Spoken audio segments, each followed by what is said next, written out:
we all behave. Good evening, everyone, and welcome to the Board of Selectmen meeting for Monday, May 23rd, 2016.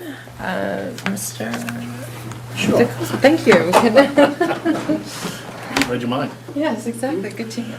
I pledge allegiance to the flag of the United States of America and to the republic for which it stands, one nation, under God, indivisible, with liberty and justice for all. Please remain standing. Please be advised that the Massachusetts Governor Charlie Baker has ordered that the United States flag and the Commonwealth flag be lowered to half-staff at all state buildings from sunrise on Monday, May 23rd, 2016 until sunset on the day of interment in honor of Auburn police officer Ronald Tarantino, who was killed in the line of duty on Sunday, May 22nd, 2016. Moment of silence, please.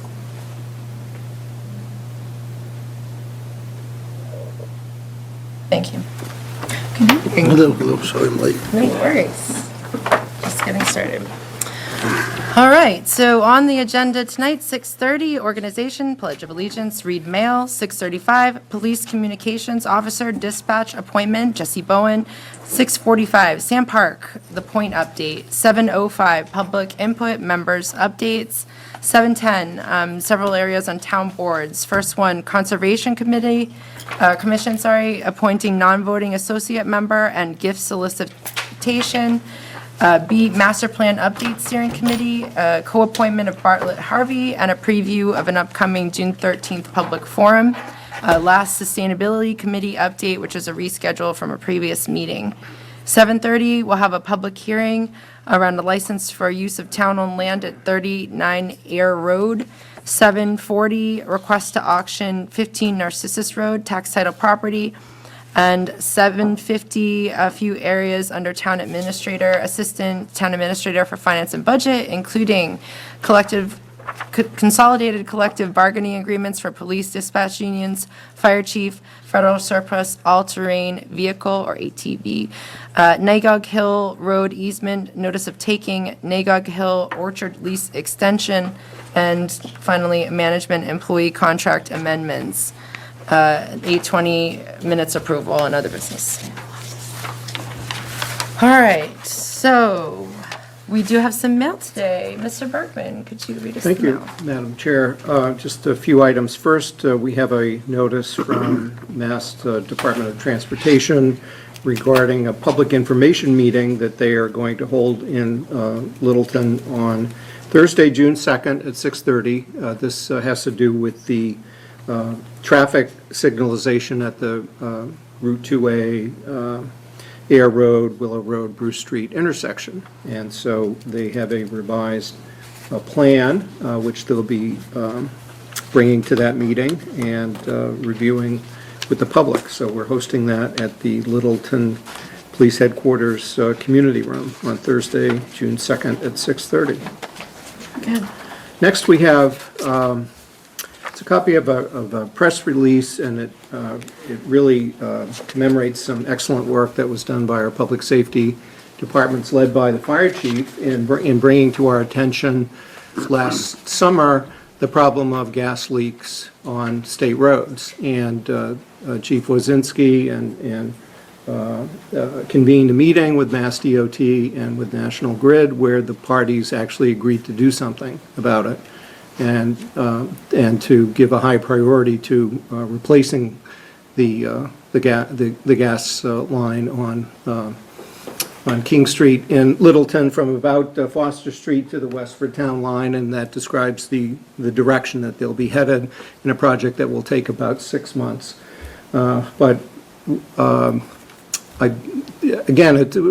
The Mass DOT has been working pretty fast when we bring something to their attention, and this was something that they addressed with us last fall, or last winter rather. It's not work that Mass TOD does, it's National Grid, and National Grid is not always the fastest moving group, but they're moving pretty fast in this case, and so I'm pleased to see that the work is done, and I think both chiefs are to be commended for their efforts on getting this result. Thank you both for taking that seriously, taking action, a leadership role, and getting it done. Thank you. So I have a question, Madam Chair, if I may. So is this going to delay the paving project, or is it going to be simultaneous? Paving project will come after the line is completed. So if they're saying 6 months, it'll be 6 months, so we won't see new pavement? Pave Fall. I'm sorry? In the fall, they're gonna pave this fall, they said. to be- Oh, really? Yeah, that's what they said. Wow. Yeah. And the alternative, which we didn't like, was that they paved first and then dug it up later and replaced the, so they both were indicating that they would move as fast as they could. And this will replace the ones all in the street drains? Correct. Nice. Yeah, at least the ones on King Street. Yeah. Yeah. So why only to Foster Street? It actually goes to number 288, the White House on the right, next to the park, Yeah. or to the left of the park. It goes from there to the Westford Town Line, and then it goes up Rogers and Foster to the front of the fire station. There's a lot of, or several So it joint doesn't connections. continue on down 2A to over the 495 or anything? No, it stops right there. Just in one They direction. replaced a small sleeve up to Russell Street last year. Okay. Actually, I think in front of the last three houses. But then, I guess that section is in fair condition. However, on the other side of 495, that's an 8-inch main. We're working on that next. That has a significant leak that's been going on for years. Yeah, it's on the left, right, it's right at the off-ramps. Awesome. And that construction starts tomorrow? 31st. 31st, right. After Memorial Day. The signs changed, on my way here, that big sign that used to say the 31st was saying the 24th. I was standing behind it, changing it to mess with you, Joe. Just wanted to point it out. Who put the, is that our sign? No. No, That's theirs? I know they were saying the 24th, and they changed them to the 31st, Yeah. but I didn't see them change back. Take a look, because when I came here today, I went over to the bridge, it was said the 24th. I wonder if they just didn't change that one, if they only changed the one in the common, and then. They haven't scheduled any protection, so they're not starting tomorrow. We'll notify them that What they're the- gonna do is Sign needs to they're be We'll gonna- notify them that can we notify them that their they're sign? gonna open the ditch, 2 lengths. Every night they're gonna pave over the ditch. So the ditch will never remain open overnight. So that's what slows the process down, and from Denver Street through the common will be at night. Who's taking that action item of contacting Mass DOT about the sign? I'll contact you, Cole. Thank you. If I find their email tonight, I'll just. Any other? They're in a lull in questions? the conversation. No, it's good, And- great questions. The last item in here is a notice that we received from Mass DOT. This announces a piece of surplus property, It gives us advance notice of a request for proposals that they're going to issue with a due date of July 14th. It's a 5.3 acre parcel on Boxborough Road in Littleton. They are establishing a minimum bid price of $175,000. That's a little less than what we say the assessed value is at $180,500. I've heard back that the Conservation Commission may be interested in acquiring the property, and to me, it sort of begs the issue of, I guess I would prefer that if a state agency wants to declare a property as surplus, that they offer it to the municipality first. So I would suggest that if we think we're interested, that you let me contact Mass DOT and say that we would like the opportunity to tell them if we're interested. I'd like to get a formal read out of the Conservation Commission. I tried to respond to that email. Yeah. And I noticed I had failure to deliver for some reason. And I tried twice and then I forgot about doing it again. That was my question was We're whether or not. transitioning to a different email server, apparently. My question was Conservation Commission aware of it? Is there something we can chase? And I agree 110%. Yeah, they seem to be aware of it, that it would, in the grand scheme of things, it could be an important part of piecing things together, especially it's right below it is the Joyce Williams property Yeah. that they're also interested in. So procedurally, what it would be is that if the municipality's interested, I would like the state agency to give us an opportunity to pursue that. I don't want to hold them up if we're not interested. Right. But I would at least like them to give us the opportunity to bring it to a town meeting, which is not going to happen between now and July 14th. And it'll happen, well, we were discussing earlier whether it's going to be late October or late November or somewhere in between, so, but in any event, whenever the fall town meeting is, I think we ought to have the opportunity to bring this up if it's something we want to do. But I would want to have the Conservation Commission go formally on the record about whether we should pursue this, and then bring it back for a vote to request. July 14th's coming fast and Yeah, furious, though. yeah. I mean, I would say definitely, see, I mean, Yeah. So I'll let them Reach out know. to them. Yeah, I'll reach out. They've been, You know. the Real Estate Division of Mass DOT's been very responsive to us lately, so I'll be glad to contact them. No, thank you. you know, I would, any contact, let's CC our Legislators. legislators, both of them, just keep them in the loop, let them know we're interested too. Will do. Keith, do we know how much frontage there is on Boxmore Road? It's not much. Look kind of long and narrow. Yeah. It's 35. It look, yeah, is that? 35 feet? Yeah. Using a scale on that, Joe? I looked at it before, Trained eye? Is it about 35 feet? 35 to 50, I can't remember. Is it pork chop or a panhandle? I mean, that's about as narrow access as you're ever going to see. Okay. Sounds like we have a plan then for that one. Yes, Keith will reach out. I will follow up with the Real Estate Division and our legislators. Thank you. Very good. Okay. Let's move on then. Item number 2, Police Communications Officer Dispatch Appointment. Chief and Jesse, if you want to come down, and Chief, if you wouldn't mind introducing, that would be great. Thanks for having me. As you know, we had an opening in the our communications center.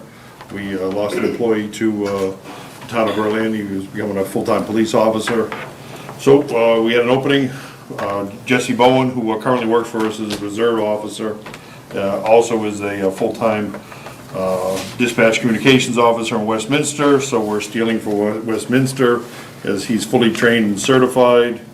He's working his way through his degree in criminal justice. Had long conversations with him at one time or other. His long-term career goals is to be a police officer here in Littleton. And with that, I'll let you grill Jesse a little bit. Fantastic. So, Jesse, tell us just a little bit about, we just got a great recap, but maybe just a little bit about yourself. How are things going? Things are going great. I enjoy Littleton ever since I got hired as a reserve. Putting in, as of today, about 95 hours so far in field training. I enjoyed it, heard about the dispatch position, and only give me a better advantage to get in here, know the town, know the townspeople, and keep furthering my way towards full-time employment. That's great. I look forward to asking you some questions. So, Selectmen to Coast, would you? Wow, starting here. Yeah, Go ahead. go right there. I mean, we got an opportunity to take a look at your resume. So, obviously, you've been engaged in employment with the town up to this point, so the appointment came up, the opportunity came up, you went for it. As far as your resume, it looks like you qualified for the position. What is one thing that kind of endears you to the town of Littleton? It was a lot like Westminster when I first came out here, as far as population and such like that. And we drove through here once in a while, my wife and I, and we'd go pick up stuff at like the farm stand and stuff, and we always would comment about how it was a nice town, little town, and starting to grow a little bit here and there. And I saw the police station on the way by, I thought it was a good looking building, and I said, let's see what's going on in there. So I kind of did a little bit of research, and I ended up finding that they had a posting for a reserve officer, and hopped right on it. Good. Selectman Glebe, can continue down the left. Okay, yeah. Jesse, you live in Fitchburg now? I do. Yeah. And where are you from originally? I'm from Leominster originally. Yeah. So kind of that same area. And you're pursuing your degree. How far are you along with that? 60%. And you'll end up with what, a associate's or a bachelor's? Associates, okay. And how about interests or work that might be interesting outside of police work? Anything you want to tell us that? I'm a big gym guy. I go to the gym a lot. I enjoy doing that. It consumes a lot of my time. And then we do a lot of, my wife's father is a farmer up in New Hampshire, so I'll go up there quite a bit and help him with his farm and stuff like that. So I enjoy outdoor, physical kind of stuff like that. And enjoy it. Selectman Clark. Thank you, Madam Chair. Jesse, coming from Westminster, what do you see the big challenge or adaptation from Westminster to Littleton would be for you? Geography has been the biggest challenge so far. Just getting to know the roads, getting to know the town is probably the most challenging thing as so far. They are kind of similar towns as far as sizes. Littleton's a little bit bigger population-wise, and now it's getting bigger commercially and population. So, but geography is really the thing that is the hardest thing to get used to. Can you tell us one example? I know, a dispatcher can be very stressful. Can you give us one example in your Westminster career that you're proud of, or that, weren't expecting, one of those got you? We had a car accident, a pretty big car accident on Route 2. And that was kind of, I enjoy fielding car accidents the most, just as I like to be kind of that voice of organization and the voice of reason in someone's potentially their worst day of their life. And it was multiple injuries, and we had a land life light on the highway, and it just worked perfect and in order. They actually use the recording now for training purposes for new people coming in and hires, and it was a really fun call to do. I know it's not like, it sounds bad, but from a dispatcher standpoint, it was very organized, and everyone did their jobs and ended up being okay at the end of the day. We got 495 running through it. I'm sure the chief will tell you, and the fire chief will tell you, it's a busy station, so, thank you very much. Thank you. Jesse, congratulations on your GPA, that's very impressive. Thank you. But why make a switch from full-time in Westminster to come full-time in Littleton? My goal is to be a full-time police officer here. Westminster is a fantastic department. I've been there for a while. They have a standard as far as bachelor's degree for a full-time employee police officer, and judging from the time, it's going to take me a little bit longer just because I do normally night classes and accelerated courses.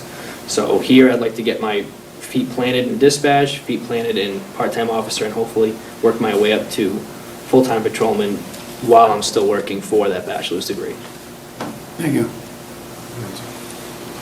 Yeah, excellent.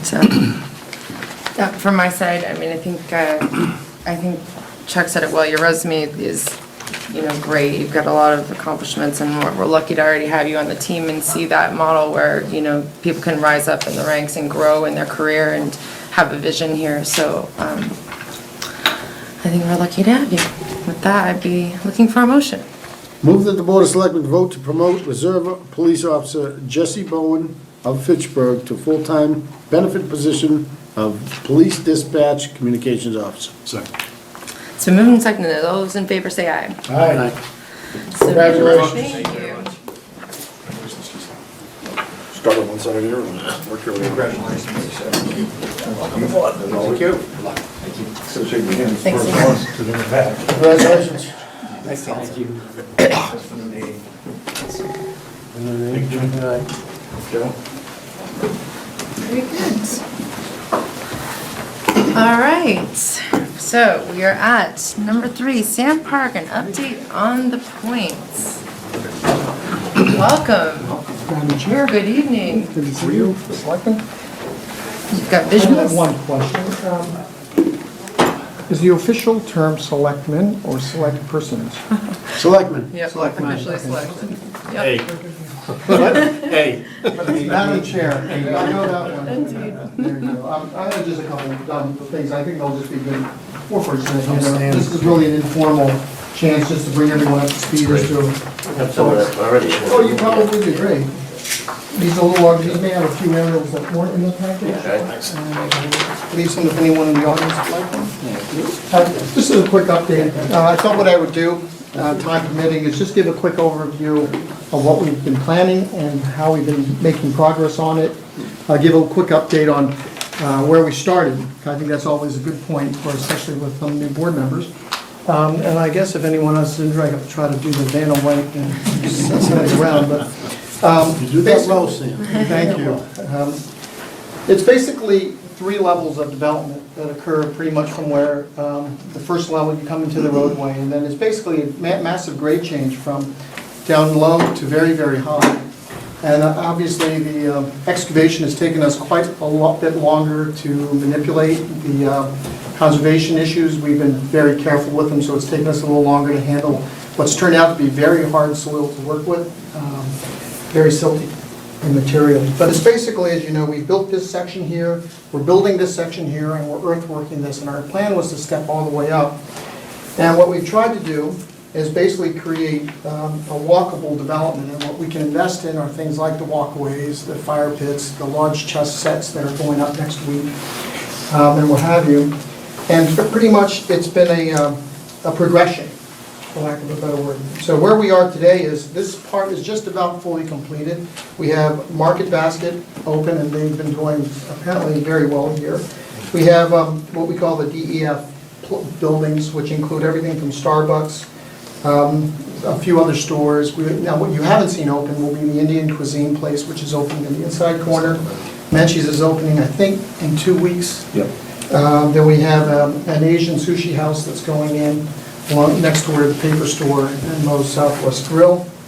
We've also, if you've seen those large stone arbors that have been created, that's actually a performance stage for Indian Hill Music.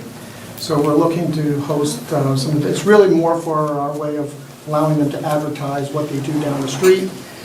So it's not a rental income issue for us, it's really just sort of providing a platform. But we are powering up that arbor for lights and what have you. And then as you can tell by what we probably, as our bankers would probably say, spend too much on is the pedestrian elements.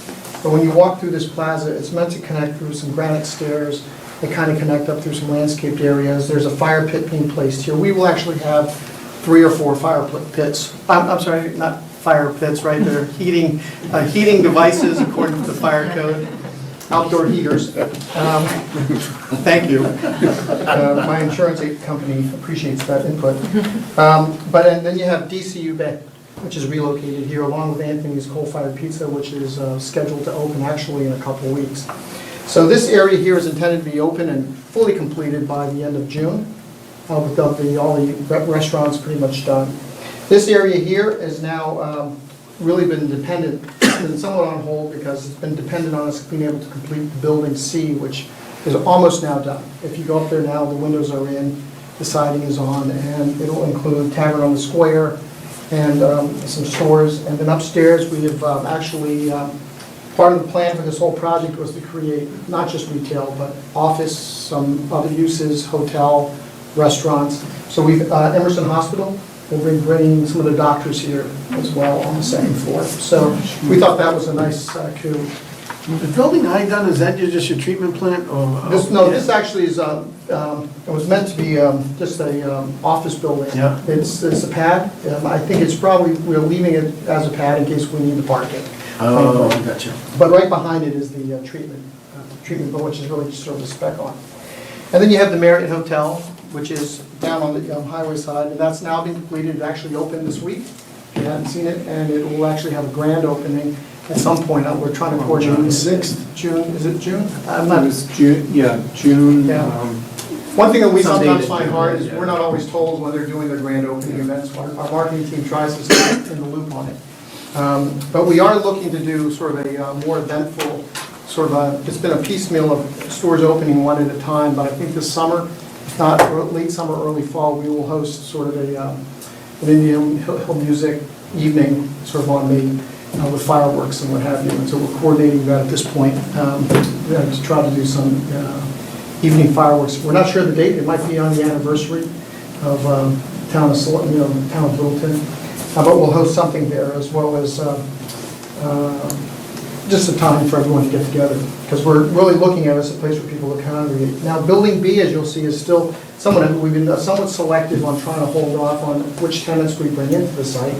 However, just for the record, we've tried to build the nicest center we can build. We can't force certain retailers to our site, but we can try to attract them with, features that we're building into the center. It's been a little bit more difficult landing the anchor tenants than we expected. And I think part of that has to do with some of the competition that has surfaced up in Westford, and as well as there's been a major, almost dramatic change in the way retailers are approaching brick and mortar. I don't know if you've read recent articles about some of the stores that we looked at, for example, declared bankruptcy, like EMS Sports, Sports Authority, some of the other clothing and sort of generic clothing, which are now shopping much more online. And so in some sense, we're pretty lucky that we are not wholly dependent on retail. So what we've taken as the approach is really, we are starting our cinema. It'll be initially an 8-screen expanding to 10 screens. In the upper corner here, it is and if you open your package, you'll see the rendering of the cinema. It is going to be one of the nicest cinemas, I think, in New England when it's done. It includes all luxury seating with, I guess they're now lazy, it's like you can pay $15 to go take a nap. They are very luxurious seats. I've seen the demos of the chairs, but it will include some food service, and you'll basically start with 8 screens. And it might sound like a large theater, but it's really large because of the size of the chairs. It actually seats less than a traditional 6-screen theater at 10 screens. So there's, it's a very luxurious facility, and I think it'll be pretty nice for residents of this area. And then basically what you see is labeled Building K is essentially, Building K over here will be the last component of our retail, which we will now we're now beginning the marketing of our actual retail component. What we've set off originally was to land the restaurants, which we've now done. The restaurants are all now known. Most people here know which ones they are. We need to land the hotel. We need to land 2 anchors. We've landed 1 of them. So we're still looking for 1 other anchor somewhere here. And at which point now we can attract the retailers. So that marketing effort is essentially kicked off as we speak. Our team's out in Las Vegas actually today, working with a lot of the national retailers. But it is interesting to see how some of the trends have changed. And I think one thing that we have going for us, we've always been, since we tend to build to own, our goal has been to create something that is not just your average, typical, strip center, but it's really intended to be something that has office, hotel, other amenities like the restaurants and the movie theater.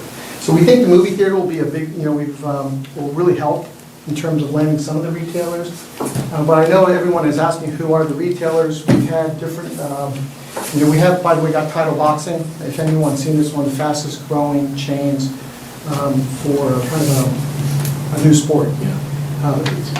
So that's supposed to open and be ready by fall, I think. Fall. That's in B, so. That's in actually Building B. It's the end cap, the tower. And then we have, I know we have another fitness club that is more of a, we're trying to size it right. So we've got one from Westford that is looking to do a slightly smaller but a slightly higher end fitness center up in Building J as well. Although it's always a little bit difficult for them to get the economics to work. But that said, the storefronts that we've actually, you'll see them, if you walk through the center, we've actually saved the most, what we call most precious pieces for this year's push on retail. So the corner caps in Building E and the inside next to the fire pit are both intentionally been left vacant. Not out of, we've had lots of people ask for them, but we've actually been holding off on leasing those 2 spaces until we can kind of get a full blend of who's coming. As I think just for clarity, it's not necessarily going to be the same type of center that you might find at Linfield or because that's 1 million square feet or 500,000 square feet of development. But we are trying to get a nice broad mix to cater not only to if we could get some women's and men's accessory stores, some specialty shops like games or something along those lines. Surf Complement infill. We don't actually have that much retail. I know everyone thinks this is a huge project, but it actually isn't as much retail as people think it is because it's really limited to Building K the lower level of Building C and Building B. The rest of it was intentionally designed for sort of specialty retail like food and what have you. So if you look at that, we also have just, and I can leave this if anyone's interested, but this is a real-time photo. We have, so you can see where the development actually starts to look exactly like the footprint. I'm always amazed that it starts to look exactly like the architect's renderings from 3 years ago. But you can again see the levels, and you can see the various stages that this is progressing up the hill. Most of our earthwork is now done on the top. We just have a little bit left for Building K.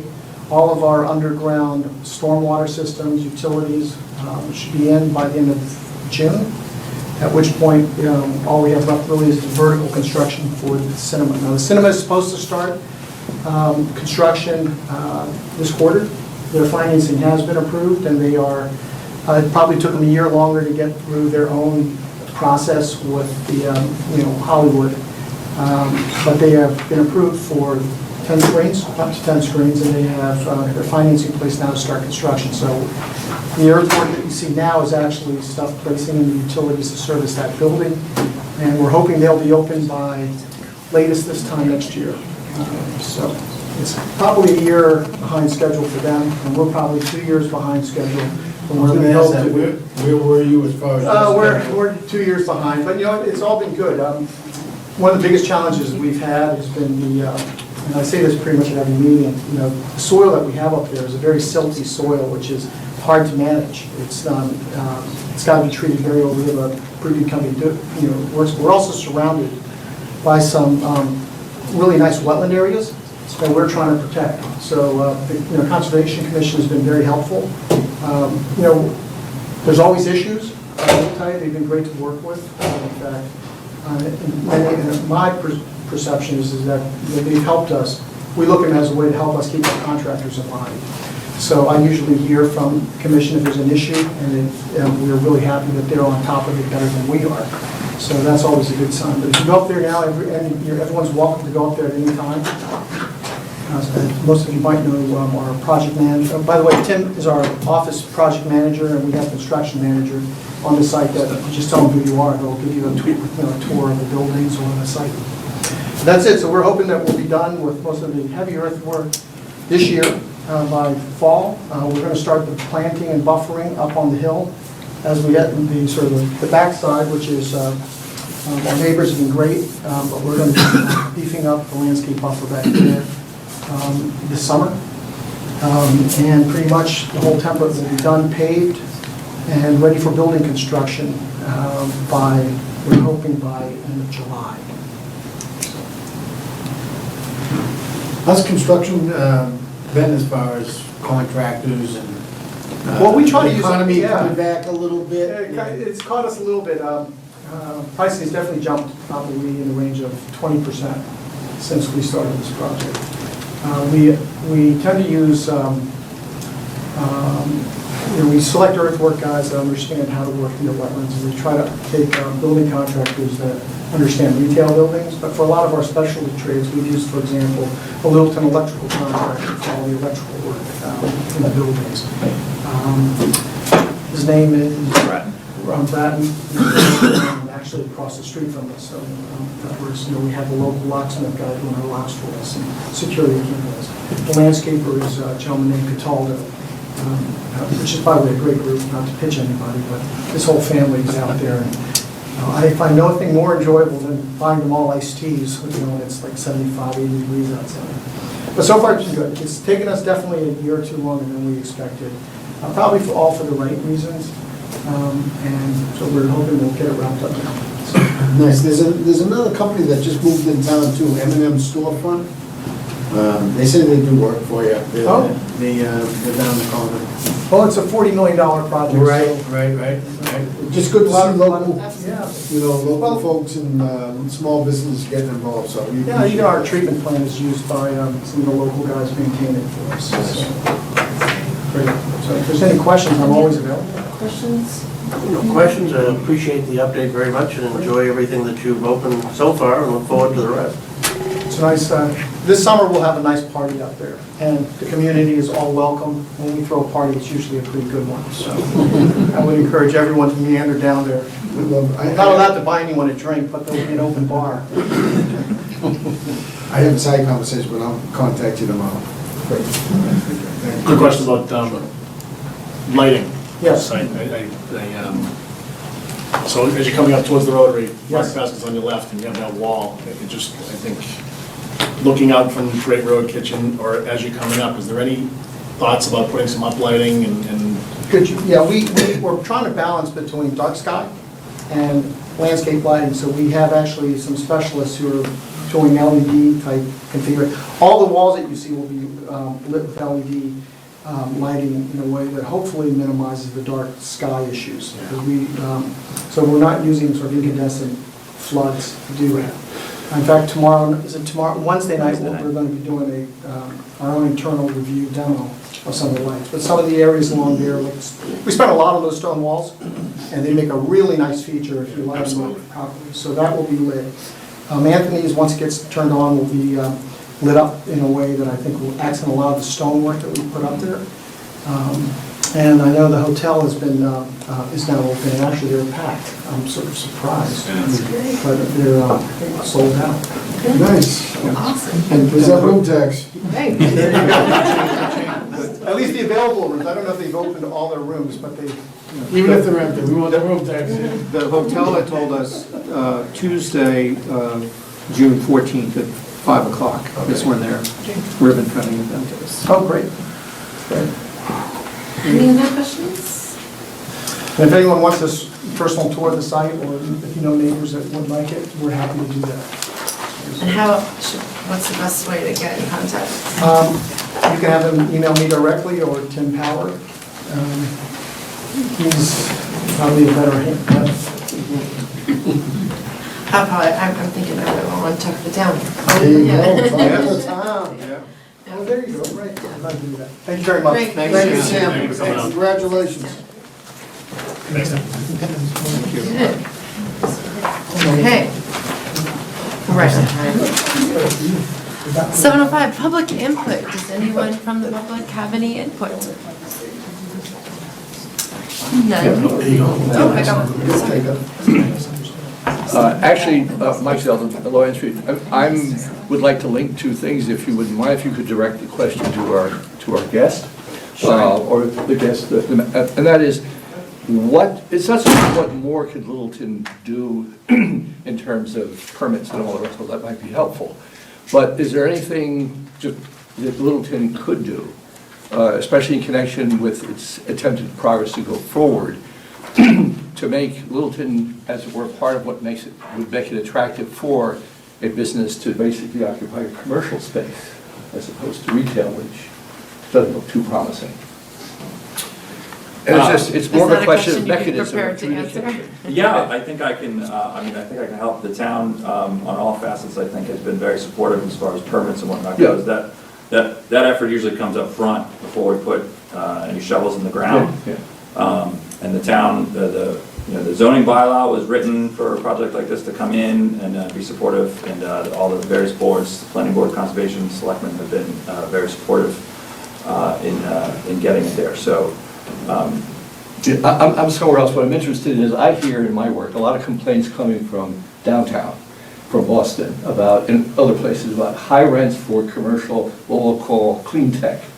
Not manufacturing, but let's put it this way, smaller versions of, and you can sort of fill in the blank, of some of your neighbors, okay? Yeah. And they're very interested in space at lower pricing. And just so, what I'm wondering is a link up between how we promote ourselves and what you're trying to do. I'm not asking for anything to be done, it's more of a linkage. Maybe a good master plan update discussion. We could pull them in and tap into their brains. Okay. Yeah, absolutely. Now I'll be Happy. contacting you for two reasons. Absolutely. Okay, great. Thanks, Mike. Thanks. Thank you. Thanks. Thanks, Tim. Any other questions? All right, ma'am. Can I jump in? Of course, member input. So, well, this is, I guess I'll bridge between public input and member input. there was somebody that was hoping to be here by 7:05, but was unable to be, but he sent me an email just in case he didn't make it. Okay. So if the board okay if I forward his letter as far as public input. I apologize for not being able to make tonight's meeting in time for the public input session. This is from Mike Prue from 22 White Pine Drive. I'm hopeful I can make it to the meeting at some point and can be heard at your convenience. I told him there might be an opportunity perhaps public input later in the meeting, but it wasn't, I couldn't promise him that, so that's why I sent this. As you probably heard, our field is abysmal. Talking about the field next to the middle school. At this point in the season, it is made up more from rocks and dirt than grass. A few weeks ago, there were reports of the U11 game having to be stopped twice because dirt and rocks were thrown in the face of players in the field. An email was sent to the lacrosse board about this incident, and my understanding is that the board asked Park and Rec to provide an alternate field for use for the last 2 to 3 games of our season. This request was denied. This past week, I had to guide a kid off the field during warm-ups because he was blinded after someone shoveled a pile of dirt into his face while trying to scoop up the ball. The boy couldn't open his eyes for a few minutes. At this point, the safety of the players on this field is compromised. Our team worked very hard all season long to finish in second place in our home playoff game. However, at this point, the coaches and many of the parents have decided we can no longer put our boys on that field. If nothing happens, we will notify the league. We will be forfeiting the honor of hosting the game in order to ensure both teams are playing on a safe surface. This morning, I emailed the Littleton Lacrosse president and vice president to ask what they are doing about this issue, knowing it's been a few weeks since the first incident occurred. They assured me that they are working with Park and Rec to remedy the situation. However, given the fact that the first incident happened 2 weeks ago and Park and Rec denied the request to move fields, I'm not very confident anything will happen. In order for our kids to reap the reward of their hard work this season, we need an alternative field for 1 week. We will not tear up the field in 1 week, and the highway department will need to stripe that field prior to our playoff game anyways, talking about the middle school. I think there are a few possibilities for an alternative field that would be able to accommodate 1 week of lacrosse. Whitcomb Field, possibly right field of the baseball field where soccer doesn't play, would be a great spot. We can do this without the buy-in of Park and Rec and the highway department, which is why I'm expressing this tonight. Our playoff game will be on June 5th, because there's no games this upcoming weekend because of the holiday. If we had more time, I would allow the lacrosse board to handle this through the proper channels in preparation for next season, because the game is less than 2 weeks away. I assume we need to come to a resolution in the next few days so that things can be coordinated one way or the other. I'm hopeful that the Board of Selectmen can help us expedite a solution to this issue. Thank you, Mike Prue, 22 White Pine Drive. So Mike contacted me today. Mike actually serves on the Alumni Field Renovation Advisory Committee with me as well. He's a coach for Littleton Youth Lacrosse. And I know that he's been trying to fight this fight for a while, trying to go through the right channels, and he kind of felt like his hands are tied. The kids were awarded a home game, and they don't feel comfortable putting the kids on the field next to the middle school. So what he's looking to do is have somebody take action to stripe a field on a safe surface for this one playoff game. So I think if I may, the suggestion of the Whitcomb Field, that's where the high school field hockey used to play for years and years and years. Middle school field like plays it now. And the field's in good shape. Yeah. It's in good shape, and, it's a shame. It's a shame for any of our teams that are successful to be able to make it to the playoffs and then have to say, no, we can't have a home game. Exactly. But I'd suggest the Whitcomb Field. It's a great suggestion. Yeah, how do we look into supporting this?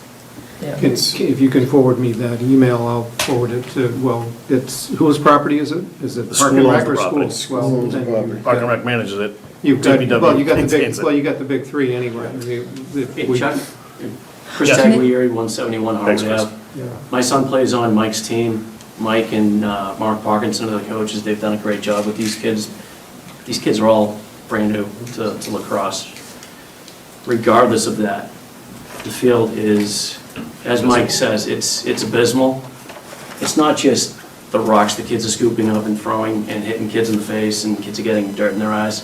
When they're running and playing on the field, they're going from dirt to grass, and there's clumps of grass that I saw 3 or 4 kids trip over and go face first. I'd suggest to Mike, right field, or even behind the diamond, there's a big piece And I was just there for soccer tryouts. Yeah, and that's where field hockey sets up, is behind Yeah. the infield, behind first and second base.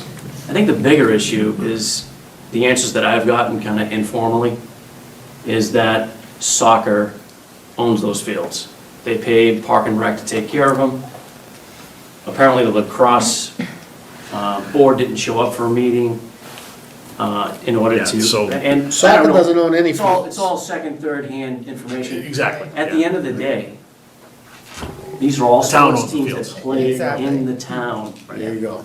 Let's put a little bit more, brain power behind scheduling and say, okay, when is baseball not gonna be there? Let's let the lacrosse kids play. It's only like 4 games a year, home games. Right. And then they have a couple of practices a week. They're young kids, So they're not gonna tear short-term, the fields up. long-term, short-term get the So- alternative field so we Right. can. I and think, then I think for this long-term- playoff game, and maybe for the practices leading up to that playoff game, there can be some coordination with you guys, with That'd be Mark and awesome. Mike, and I, whatever we need to Jimmy do to Clyde. get that done. And Jim, We yeah. Yeah, I can, we mean- control Jimmy Clyde to get a. To Mike's Right. point, Yep. I lost my thought. They have to stripe the field at the middle school Anyways. anyway. It will take a little bit longer because they'll have to measure it and mark it and drive stakes. But I know that Mike and some of the parents have volunteered, they'll go out there and stake the field if that's what it takes. Shouldn't take that, Yeah. but if We'll that's what get it the nets takes. I mean, over there, whatever it Okay. takes. Yeah, I know that, just kind of pulling it back, last year my son was on that field, Brady was on that field, and he loved to play goalie. He saved up, he bought his own goalie equipment, and he would not play goal at a Littleton game, at his home field, because he got hit in the face with dirt and rocks so many times. He could only play at away games. Sorry. And I think a long-term solution is we need a joint meeting with the Park and Rec Commission to talk about, what we're hearing, for what we're hearing We made that about. commitment at town meeting, that part and parcel of the specific article being approved would be an overall process. to look at all the fields. The big three, Board of Selectmen, Park and Rec, and Schools, Yeah. that we have, And DPW. well, but Highway works for us. So, and so the board signs that agreement on behalf of Highway, but certainly will include the staff. So let's do that, In the two-pronged short attack, term, in short-term. short term, we're looking at Whitcomb Field. The outfield of Whitcomb, wherever Sean deems a worthy spot to put the Right where field. the Field hockey. field hockey field is. Yeah. It's And a if he's perfect got, fit. if he's got markers in the ground for field hockey, I would say use those for at least some of your right angles, right? Oh, he can figure that out. Yeah. Well, he's got the metal Sean- detectors, Sean- find the monuments. Sean can do it. Yeah. Okay, very good. And Thank you. Yes, absolutely. So that was your public input. Do you have any member input? So I'm gonna follow up with Mr. Bergman. If you blast out an email, can you make sure the board is? Yes, copy you on it right now, yep. Thank you. We all hear from people about these things. Yeah, absolutely. Absolutely. No, thank you. I'm good, yeah, thanks. Yeah, one, I'd like to acknowledge the passing of a former Littleton selectman from years gone by, and he hadn't lived in town for probably the past 25, 30 years, but Chet Hobart had served as a selectman in Littleton at an important period of professionalization of the police, fire departments, and probably, I think, the first part-time administrator came on to kind of place him in time. For those of you who weren't here, he served along with Jack Holmer and Charlie Kay, I think in that time period. Joe, you'd probably remember. Don Smith, too. And, yeah, Don Smith. And Chet was very active in a lot of things in town. He was an executive at Cobb's, and when they moved to Arkansas, he went with them.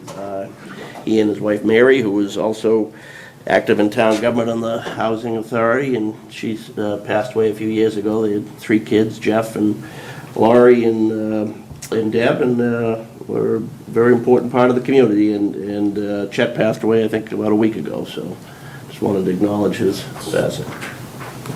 Thank you. Yeah. Mr. Graff? I really have nothing. I will be out of town for Monday, so unfortunately I won't be able to march with you. I'll be out of state. All right. Have fun. Let me see. Mr. Knox? No, I won't say it. No, thanks, Mr. Glee, for passing on about Mr. Hobart. I was a pretty good friend of Laurie and Debbie, and she did a lot of good things for town. Other than that, I have nothing. Okay, just something very quickly from my side, which is, we did get some feedback. The chief,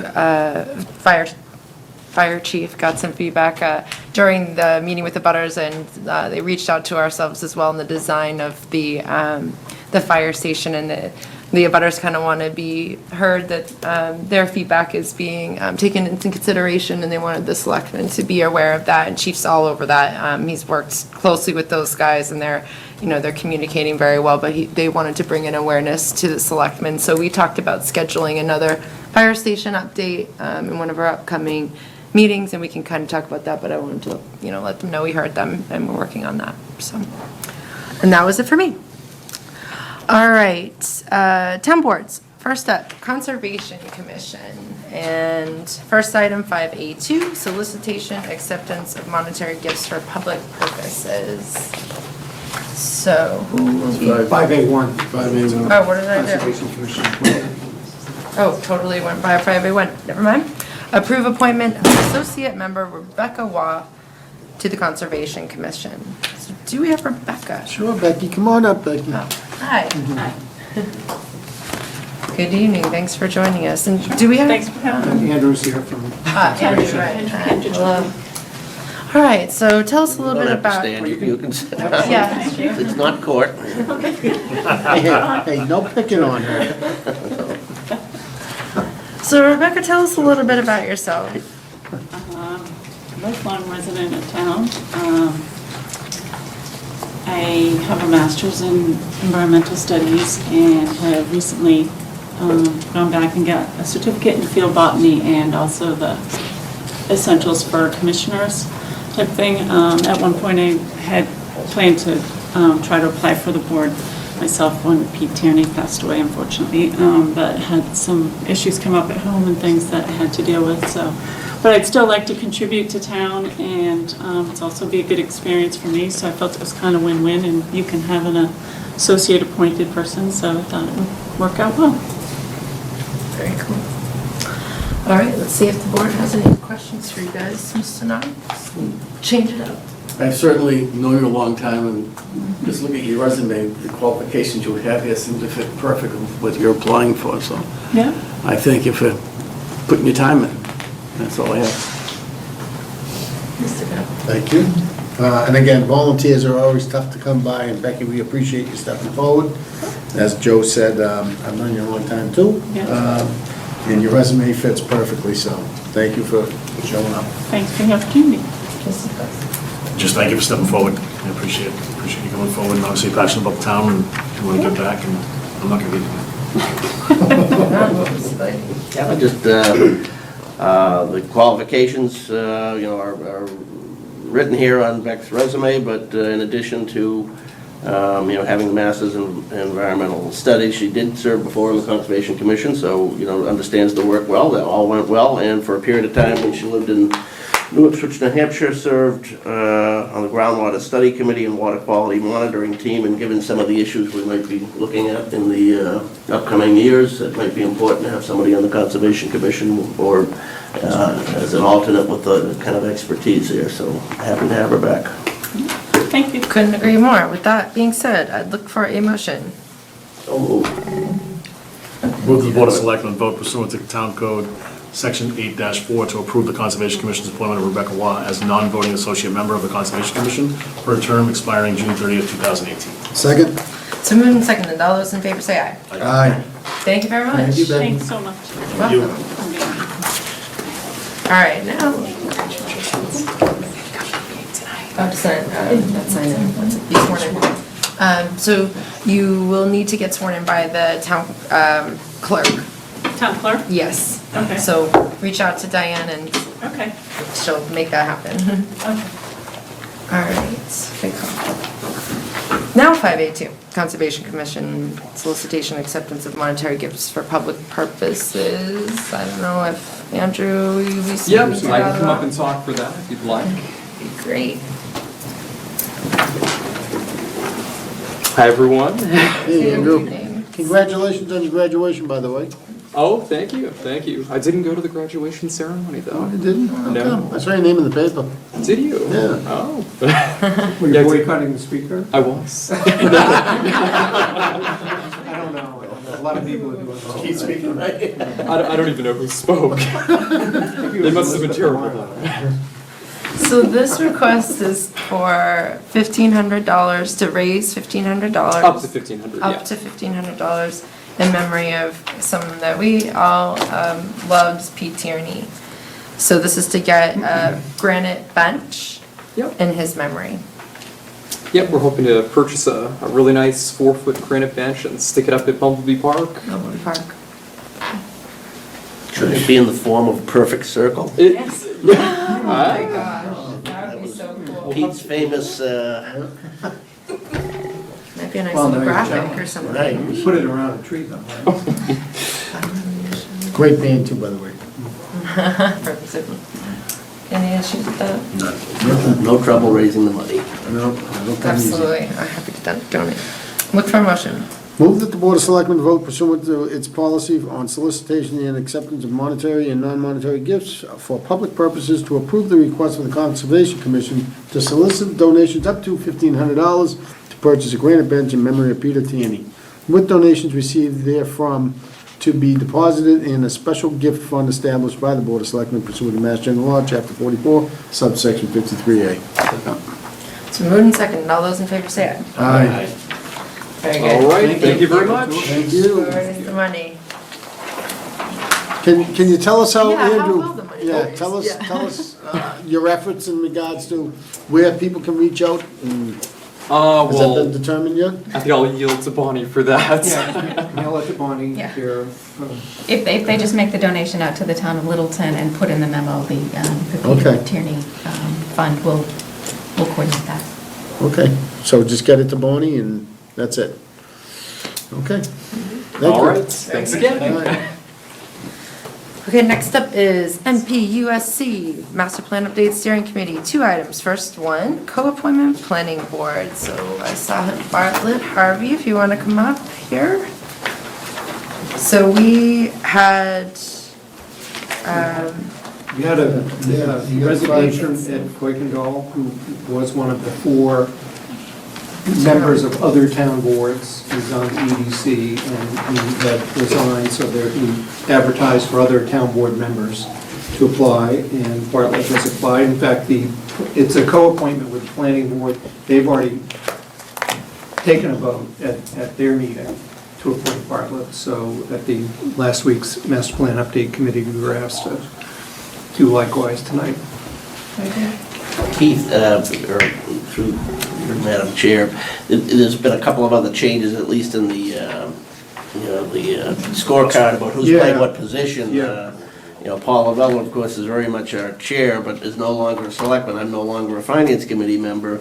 I would hope that the selectmen would appoint me in that capacity, but we're going to have a deficiency of another board seat somewhere along the way, unless we can convince Mike Zeldin to join the Economic Development Committee where he belongs, and then he can wear 2 hats like everybody else does. Fine. So moved. Well, what you could do. But I just want to point out that we get some Yeah, I mean, bookkeeping here. yeah, I don't know if we'd want to fine tune that bookkeeping too much, Not tonight. because PJ is not on any of the other town boards. Right. And is no longer a selectman, but the Board of Selectmen made the rules, and you can amend them at any time. So if it's your desire, for example, to simply allow those who are appointed in their official capacity to continue to serve, I think that would cover it. Otherwise, you would either have to, remove someone, move them around, and I don't think. Well, that wasn't I don't think it's my the intent, no, I Yeah. just want to make sure we're properly accounted for here, and we. Yeah, I mean, you'd end up you'd still have 2 sitting selectmen, and you'd have a former selectman, and who was also a former school committee and Right. former whatever. So I'd say if the board is comfortable with the Makeup. with the composition, that your answer could be that at the time of the appointment of those individuals, they represented the committee, but they may continue to serve for the duration of the committee. I think that would keep this committee intact. And all our appointments are, you know, specifically made indefinite term, Yeah. you know, so I think that gives us the authority to make those changes also. Just for the committee that I did represent, the Finance Committee, they wanted to see at the table, they won't have one now, but I don't think there'll be any, I don't know, I don't want to presume for them. That was one of the intended seats at the table, so whether they get comfortable with the board as it is composed right now, or whether they would want their own representative, I don't know. Is that, Convince one of the citizens at large to join FinCom. Yeah, we didn't establish a seat for FinCom, we No. established it for 4 committees. Right. And they were happy to have one in any event, at least I was. Well, and of course, they're always bet they're encouraged still and happy. welcome to come to the meetings, even if they're not an Yeah. appointed member, Right, and help right. us out, you know. Just putting it out there. Yeah, would it be worthwhile me reaching out to FinCom just to ask that, or why ask the question if? only if you're prepared to add Yeah. or subtract. Well, I Not wasn't really. from the I'm happy membership, with the which I makeup don't- as it yeah. is, but I would encourage them to attend. Anyway, okay. Well, you got a vacancy coming up on the Finance Committee, maybe you could appoint one of these names to. Well, I was just unclear, but the 2 boards where specific membership is cited as Planning Board and Selectmen, 2 Yeah. each. After that, it says 4 board members, and Right. do we have 4? Yes, we do. So we're fine. After that, it doesn't really matter who's playing what role. Right? Right. Yeah. Okay, good.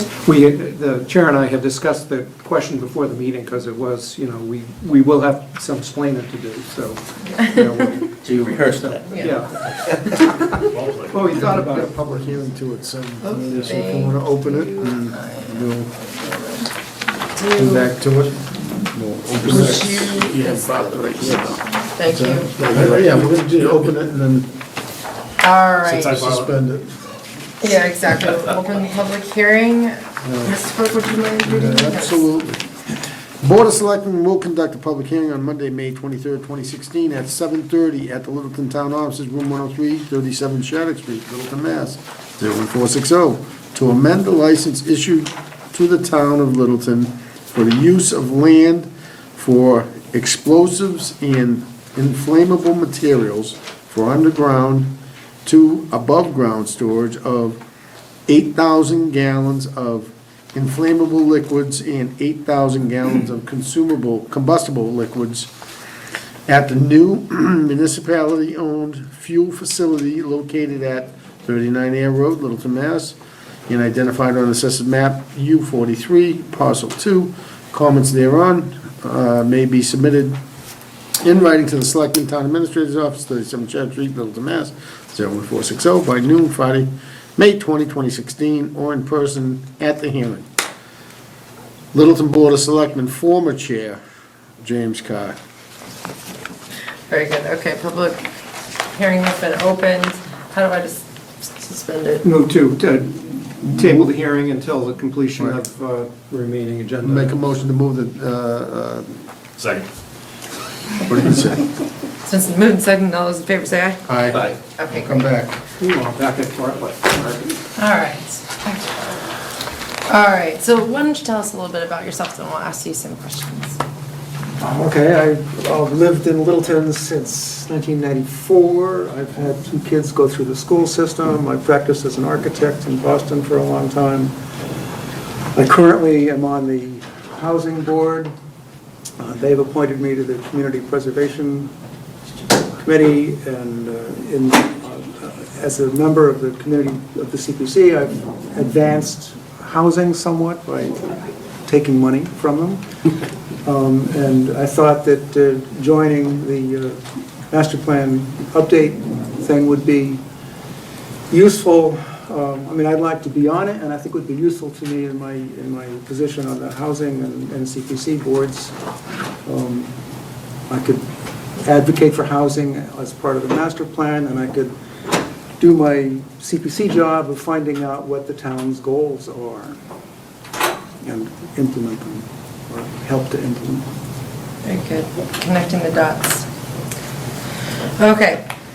Who have most questions? Maybe I'll start down here with my fellow master plan update steering committee member. We were already happy to have Bartlett join us last week at our meeting, and given the breadth of his professional and town board experience, delighted to have him on board. Mr. Nichols? Agreed. But I think it'll benefit both ways. I think it'll be a synergistic matchup. So I don't have anything further. Love that idea of cross-pollination to make sure everything is heard. Mr. Knox? I just think that the housing part is an important part of that master plan. It's, with the aging population, it's important that we pay special attention to that. Thank you. It's me. Yeah, me too. All right, with that being said, look for a motion. Move that the Board of Selectmen vote to concur with the planning board and appoint Bartlett Harvey to an indefinite term to the Master Plan Update Steering Committee. Second. So moved and seconded, all those in favor say aye. Aye. Thank you very much. Okay, now one quick update from my side on Master Plan Update Steering Committee, and I will make it quick. It's more about, I like the way Keith put it, a save the date. So the first public planning forum on Master Plan Update Steering Committee will be taking place on June 13th. At the Littleton Middle School, so we're really encouraging everyone to come out and participate with this one. There's free food, so it'll start at 6 with free food, and that's always a good thing. And then from there, there'll be a variety of ways folks can participate. So there'll be a quick overview at the beginning, but then there'll be small group discussions about what people like. There'll be stations set up so you can, put dots on a map on where you spend your time, or tell the word that makes you think of Littleton, or other kind of just interactive things to get as much input from the public as possible. But again, we've talked about all along in master planning how important it is to get the public's input, and it's very difficult. So a lot of work and efforts being put into this forum, and we'd like to see as many people as possible. So again, June 13th at the Littleton Middle School, dinner's at 7. No, and 6. 6. Oh, yeah, you're right. Dinner's at 6. Dinner's at 6, and the conversation starts at 7. Okay. Madam Chair, if I can stand for Absolutely. the board members, if you're able to come and participate, we don't have enough bodies on the master plan committee itself to be facilitators for the groups as our consultants envision it. So we're looking for folks to help out in that process too. It just involves coming a half hour earlier and getting a little briefing from the consultant on, how to manage a small group. You get to eat first? You get first pick, yeah, you do. I'm in. No, for real, I'll throw my name in, I'll be there. Okay, awesome. You're great facilitator. For my schedule. Very good. Okay, so last one in town boards, and that is Sustainability Committee, if you ladies want to come up. So we are getting an rescheduled update due to some technical difficulties the last time you guys came to give us an update on what the Sustainability Committee has been up to, and This is where it all fell apart last night. Let's try. We had technical difficulties at our last Wasn't it? meeting.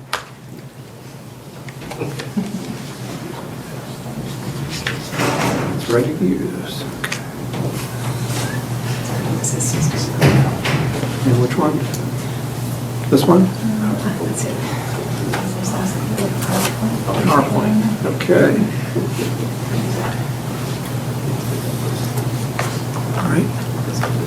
I can give it a... It'll go to both. You need to use the toy.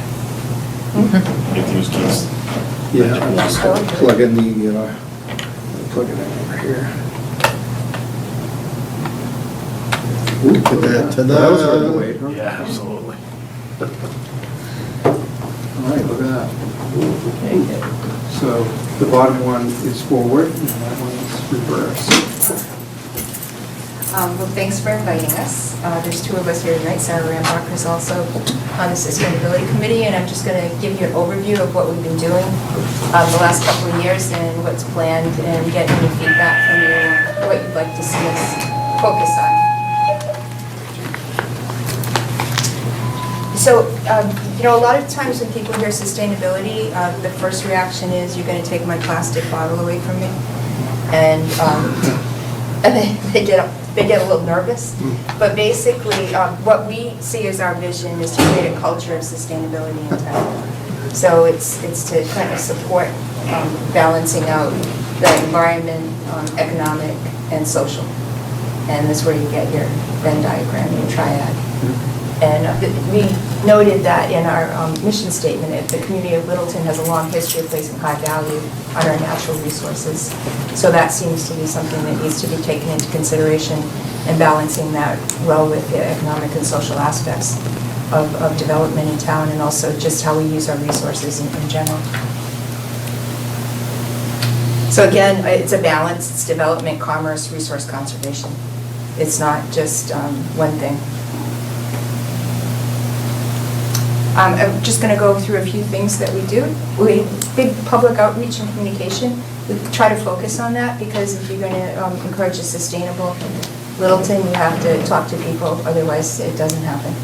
So we do a few things. One is we go to Third Thursday, and we have a booth there. We give out reusable shopping bags. We've got a grant from Middlesex Community Bank, Middlesex Savings Bank, sorry.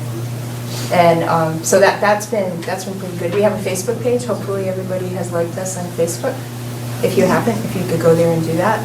We also have, you'll see some things in the paper that are advertised sometimes. Zero Waste Day is there. I'm going to talk about that.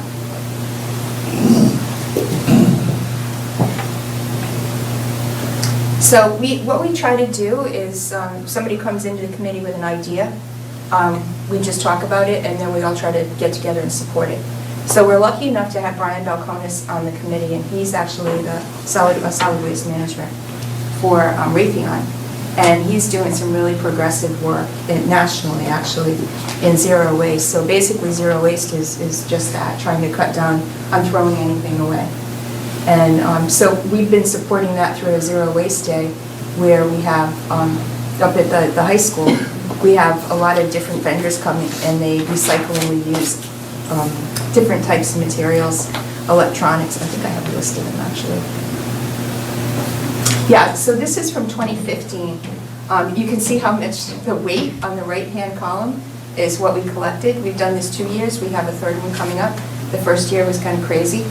I think that the number of cars is up here, but it was like an hour wait to get in. So we do a lot. The electronics is big. Rims and tires, people like that. Paper shredding, textiles, books, CDs, DVDs, mixed batteries, household goods. We've got loaves and fishes up there. We reach out to the schools and have the community come in and help. The schools usually will support the loaves and fishes and also help us with this. Last year we had a fraternity from UMass Lowell who came and helped, and they were great. So this gives you a sense of what it looks like. The first year we did it, somebody came with a rider truck filled with their stuff and a 52-inch screen TV. So it's kind of interesting. Did you take it all out of the rider truck? No, we took everything out of the rider truck, but we did learn a lot the first year, especially the mattresses. We didn't do mattress recycling.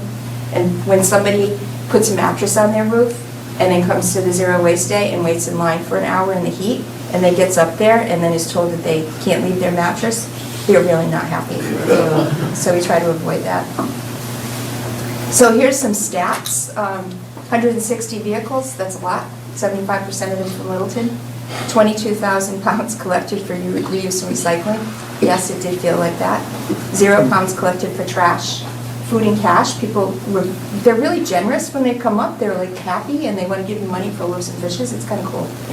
And we are having it this year. We're looking for volunteers. I send you an email out. If you go to our Facebook page and like us, you can sign up to volunteer. It's really fun. You'll have a great time. And what's the date is the 11th? The 11th. The 11th this year, yeah. June 11th? Sorry? June 11th? Yes, and we would like you to volunteer. We'd like the whole Board of Selectmen to be there, actually. What are you selling? Mario will love that. The solar initiative. So Sarah Rambacher made this happen, and we teamed up with Boxborough, and so here's our solar team. We weren't eligible for this for a long time because we're a municipal-owned energy company. And so there are a couple of National Grid customers that Keith found. And so we got eligible, so we got to do it. Scott Edwards found them. Yeah. Total of three customers. Was that for the solar or the green? Well, No, that was for the green, I'm community. sorry. Yeah, for the solar program, we went ahead with our own initiative rather than going through the Mass DEC That's right, program. sorry about that. We jumped on Boxborough's bandwagon. Yes, because, so we were talking about it a lot, then we heard Boxborough was doing it, so we jumped on with them. And they pretty much led the solicitation. Basically, you get proposals from solar installers, and then you pick a vendor, and you negotiate some rates, and then that's the identified vendor, and then you run an outreach program for it. And I've got some stats up here. Oh, no, I don't, sorry. Getting used to this thing. So, Sun Technology, 275,000 kilowatt hours installed, generated on rooftops of our towns per year, every year. Equivalent carbon footprint, 451,492 miles in an average passenger vehicle, or 2,546 tons of coal. So instead of burning that, we're getting energy from the sun. And you know, people in Littleton who had this done are really committed because it's not a good price point here because we have such low rates. But it was amazing how many people were interested. Sorry, I keep doing this. Do you have anything else you want to say about the solar program?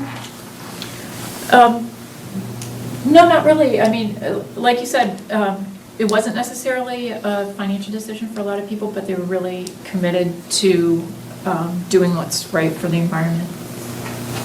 So what happened at Third Thursday, people kept coming up and asking us about solar, and we didn't have an answer. So we decided to get an answer. We got an intern from UMass Lowell, and then all of a sudden we found out that Foxborough was doing it. So we just, well, Sarah did. She made it happen. This is a new initiative. Jack Applebaum does not want plastic bags in town. So he said he didn't, so we all said, okay, Jack will help you with that. So this is we're calling it the Coalition for Better Bagging. The approach for this is collaborative. It's not trying to force a law right now. What we're doing is reaching out to the business community. And you're going to see more of this coming up. And hopefully reach out through the schools because, to tell you the truth, when we see the pictures, it's pretty awful of what plastic does in the environment. Barrels and bins, this is another initiative where we've working with the highway department. We have rain barrels and compost bins, 60 compost bins, 80 rain barrels. So what we do is facilitate people being able to get them. They see the ad in the paper and they say, oh yeah, I always wanted one of those. And then they go down and they get one. So that's been very successful, and Jim Clyde really helped a lot with that, as with everything. Why say rain? The statistics on water are interesting when you see them. So average household in the U.S. uses about 250 gallons a day. And 70% of that very costly water suitable for human consumption is used outdoors. So it's an amazing amount of water that we use on our lawns. And I think it's from a sustainability aspect, you're going to be seeing, hopefully, less manicured lawns than we have now, and especially with landscaping. I mean, Sam Park was in here talking about landscaping, and I wonder if he really considered doing a landscape that wouldn't use water. It would look really different, but I think that's something hopefully we would like to see as far as development goes, is integrating more sustainable concepts into development, especially something that way. And here's a compost bin, earth machine backyard, available for $50. If you guys don't have them, you can get them through the highway department. Programs. Littleton was named a green community. Keith should take all the credit for that. He made it happen. You just cracked the whip, but someone had to be the driving force behind it. That was the sustainability community. So we're a green community. It's pretty cool. $140,000 grant. We're planning how we're going to spend the money next year. That gives you an idea. I think we had a presentation last time on this. So the Houghton Memorial Building, water infrastructure, street lights, schools, energy efficiency, mostly focused on reducing carbon footprint. We had a meeting with the Department of Energy Resources, Kelly Brown, last week, just on some procurement issues, and she reminded us that we need to spend all of that $140,000 by December, which we will plan on doing, in order for us to be eligible to apply for the funding round in January. So we are on a mission to make that happen. So the Sustainability Committee is hoping to help write the grants and get the next batch of money. Green Ribbon Schools, this just happened. We're trying to work closely with the schools. We need to do a better job of that. That's one of our initiatives. But this is a good kickoff on this. What's next? Talk a little bit about that. More collaboration with the schools. We want to do more with that. Acton Boxborough has a lot of initiatives that we'd like to find out what they did and then get it going here. What about bottle filling stations? Are a really good idea. I'd like to get some more of those. Partner with local businesses. We're talking through the Better Bagging Coalition. We've been going out and talking to businesses. We do it at third Thursdays. And we'd like to do some more of that, so we're going to be looking at that this year. And planning for green communities funding, which we just talked about. And that's it. So what we're looking for is any questions you have, and also what we can help with in town. I know one thing, the master planning is going on now. We've got a couple of people sitting on that board, and we're hoping to support that and trying to do a more thoughtful planning and resource use ahead of time, so that we're not stuck with making new decisions in kind of a bad environment that nobody really enjoys going through. So anything that we can do to kind of help with coming up with decision support, even for balancing the different factors that go into decisions. We're here. Board members. Mr. Knox? Just thank you for your work. Mr. Guy? Yeah, I think the third Thursday thing really works well for you guys. I was down there many a time, stopped by, said hello. I guess your zero waste days, is it just once a year you're targeting? Yeah. Okay. Why you up more? No, I know that there are some other communities that do it like twice, 3 times a year, I know.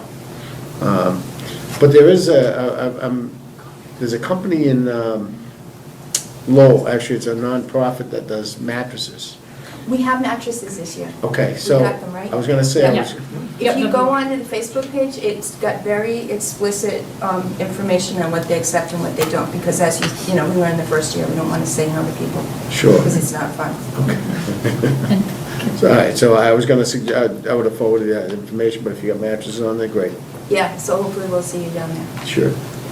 He'll be on the mattresses. Yeah.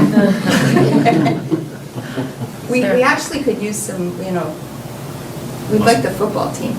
Some brawn? Or the lacrosse team or something, yeah. Because I don't think the frat's coming this year. Yeah, I actually went last year, and it was a lot of fun, so that's true, but they were definitely helpful for lifting the big things, big stuff comes through. And a lot of kids from the school come and do their community service. That's good. It's great. Yeah. Any questions from you guys? I have some comments. So you mentioned Zero Waste Day. I know that you also mentioned Acton AB High School. They are working towards zero waste in the schools. I know at the Gray Middle School and at the high school, where they have composting in the building, outside of the building. Jamie Eldridge he worked towards getting them money from the state. So I would say leverage that resource. He's done it for Acton. He can do it here as well. So, Okay. yeah, so I know that he encouraged and found funds to help them to do that at the high school and I think at the Gray Middle School as well. I've fallen down on that. I was the one supposed to get us over there, so I'll try to get that done. And I've I got some didn't know contacts what over there, Jamie was- Aaron, so if you want to reach out to me, I've Huh? got some contacts over there as well. Um, Kate Crosby's the, Yeah, So, yeah. yeah. Mitch We can played talk. football, his dad. Mitchie Bowden, yeah, his father Did put all all the, that. he put all the water filling stations in Yeah, at about he's done a $12 a lot, piece, so yeah. he was the one who's going to give us a tour. Yeah, Ronnie Bowden. I saw Veolia as one of the contractors that you use for batteries. They also do fluorescent tubes, all the halogen, all different types of lighting and things like that. So it might be worth it. You already have them coming out to do batteries, just to see if they can expand Yeah. what they take. Okay. You talked about Sam, wondering if Sam's incorporating any sustainable landscaping. That could be one of the initiatives, to not only reach out to him, but there's other corporate property management companies, Farley White and C.D. Richard Ellis, and those type of property managers, Gutierrez. So if they're doing any kind of developing or anything, it might be worth Yeah, and having some sort of a plan, or even just a letter that we send off to them, just saying, hey, this is what we do. Would you consider sitting down with us and letting us know what your plans are, or something like that? Yeah, some of the developers in town do a lot, it's just not publicized.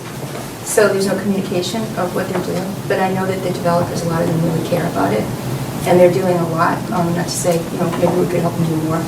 But it's important also to give people, the credit where it's due, what people are doing. As far as the water bottle filling stations, I know that I've spoken with the principal, Dr. Harrington. The class of 2015 donated the first water bottle, one of those, last year. He has 5 or 6 other locations in the building that he'd like to get them. So I've kind of fallen down on that. I told him I'd try to help him find some resources, funding resources. Okay. Do that, so maybe you and I can coordinate on that. Yeah. Thanks, great job, Sarah, thank you. To the whole committee, thanks. I was so happy that you started off with the comments that you did, Aaron. I think that's going to be so much a key to your success going forward, recognizing that the biggest challenge you have to getting buy-in on this is overcoming any perception people have that, you're here to enforce something on them rather than just to educate them and to get them to collaborate. I was happy a month or so ago, I guess it was, Selectmen Knox and I attended a meeting between your committee and the Business Association, and that ethic of just trying to find collaborators and partners was evident in what you're trying to do, and that's I think it'll be ultimately successful. I look forward to trying to be there on the 11th. I just got to double check the schedule on that, and I hope you folks will all come on the 13th for our master plan event. We're going to give you a free meal and you don't have to lift anything. Just I think a lot of us here, I can't come a lot of times. We're having recyclable spaghetti. It was zero waste night. But perhaps we can get the flyer to you guys so you can forward it along to your people. It's already- It's yeah, been we done. talked about it Okay, last great. meeting, we're coming. Great, I won't be there, but everybody else. Okay, terrific. Okay, well, I'd say, I'd echo a lot of the comments. Did you want to make a comment? Can I just answer one thing? Mr. Carr had mentioned that times of years and that we only do it once a year. We do coordinate with Air Shirley, runs one in, I think, September, October timeframe. So we actually kind of planned that so that we're not coinciding with each other. Gotcha. Very good. Well, you guys do, this committee delivers a lot of results, and I think you guys do a really great job. You're obviously passionate about what you do, and you support each other, so you're, a high-powered team, I'd say, at this point. I think your focus areas are right on. You mentioned master plan, working with the schools more, that list, to me, looked great. And I personally haven't used any water to water anything yet this year due to my rain barrel that I purchased last year. So I am a big fan of your products as well and what you guys help us with. So thank you very much.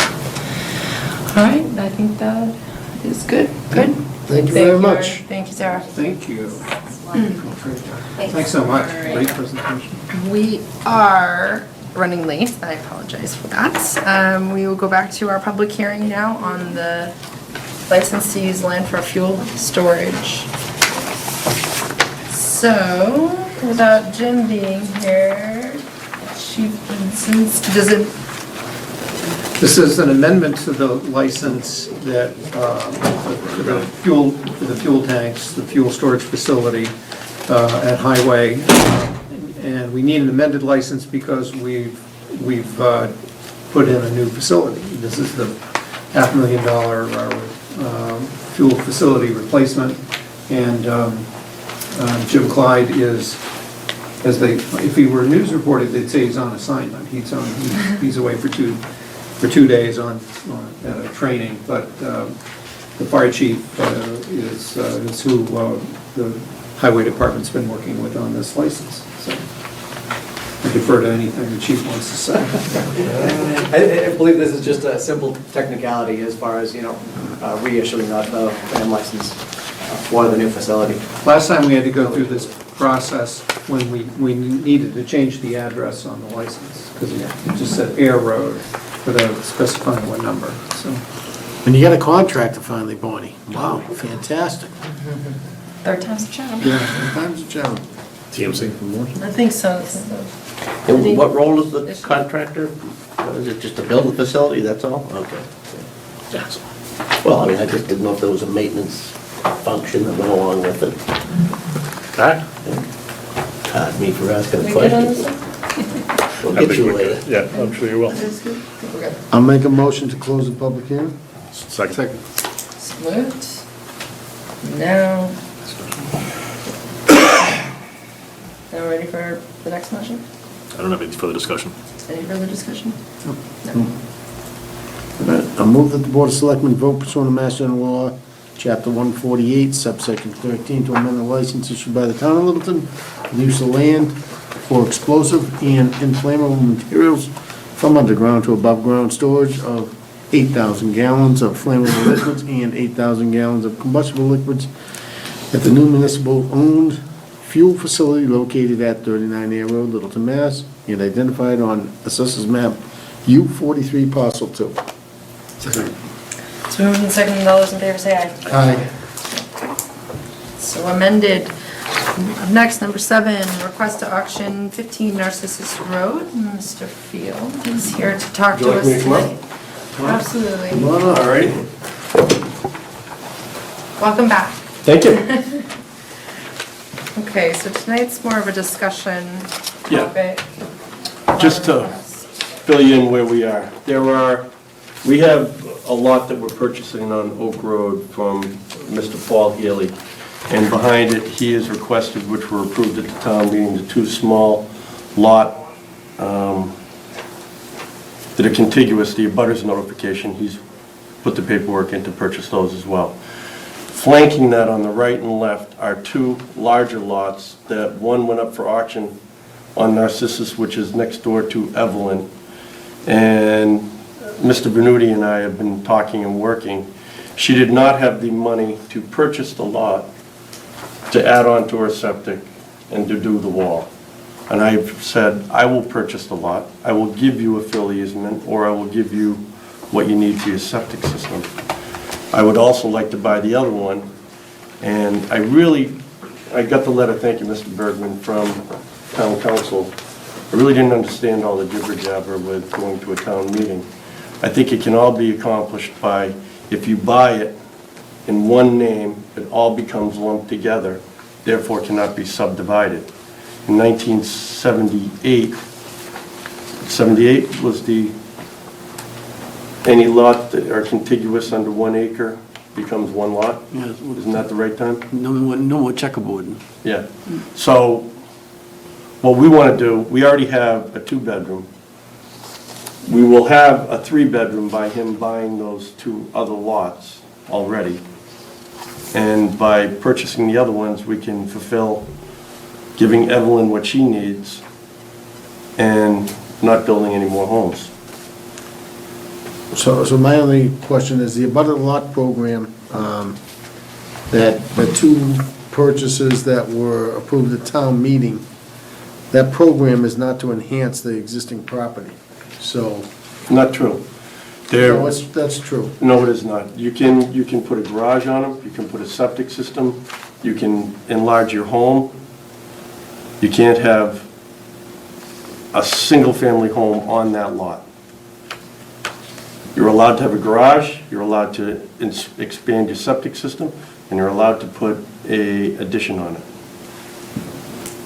On a different lot, On the small. not on the portion of the property that you acquire. Yes, you can. I got I've read it. No, I know, I got and I only say that because I asked for a interpretation from town council.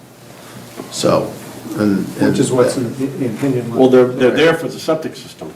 We're not putting the house on the lot. Right. But you went from a 2 to a 3? Yep. Because you got those Yep. other lots? Yes. I need clarification on that, that's all. That's not a problem. Just clarification through town council. And the opinion that we have from council, this was the slide that we had at town meeting. And this is actually, this parcel, even though the shaded or supposedly show town-owned properties, this one is not. This one was previously sold in a tax title auction.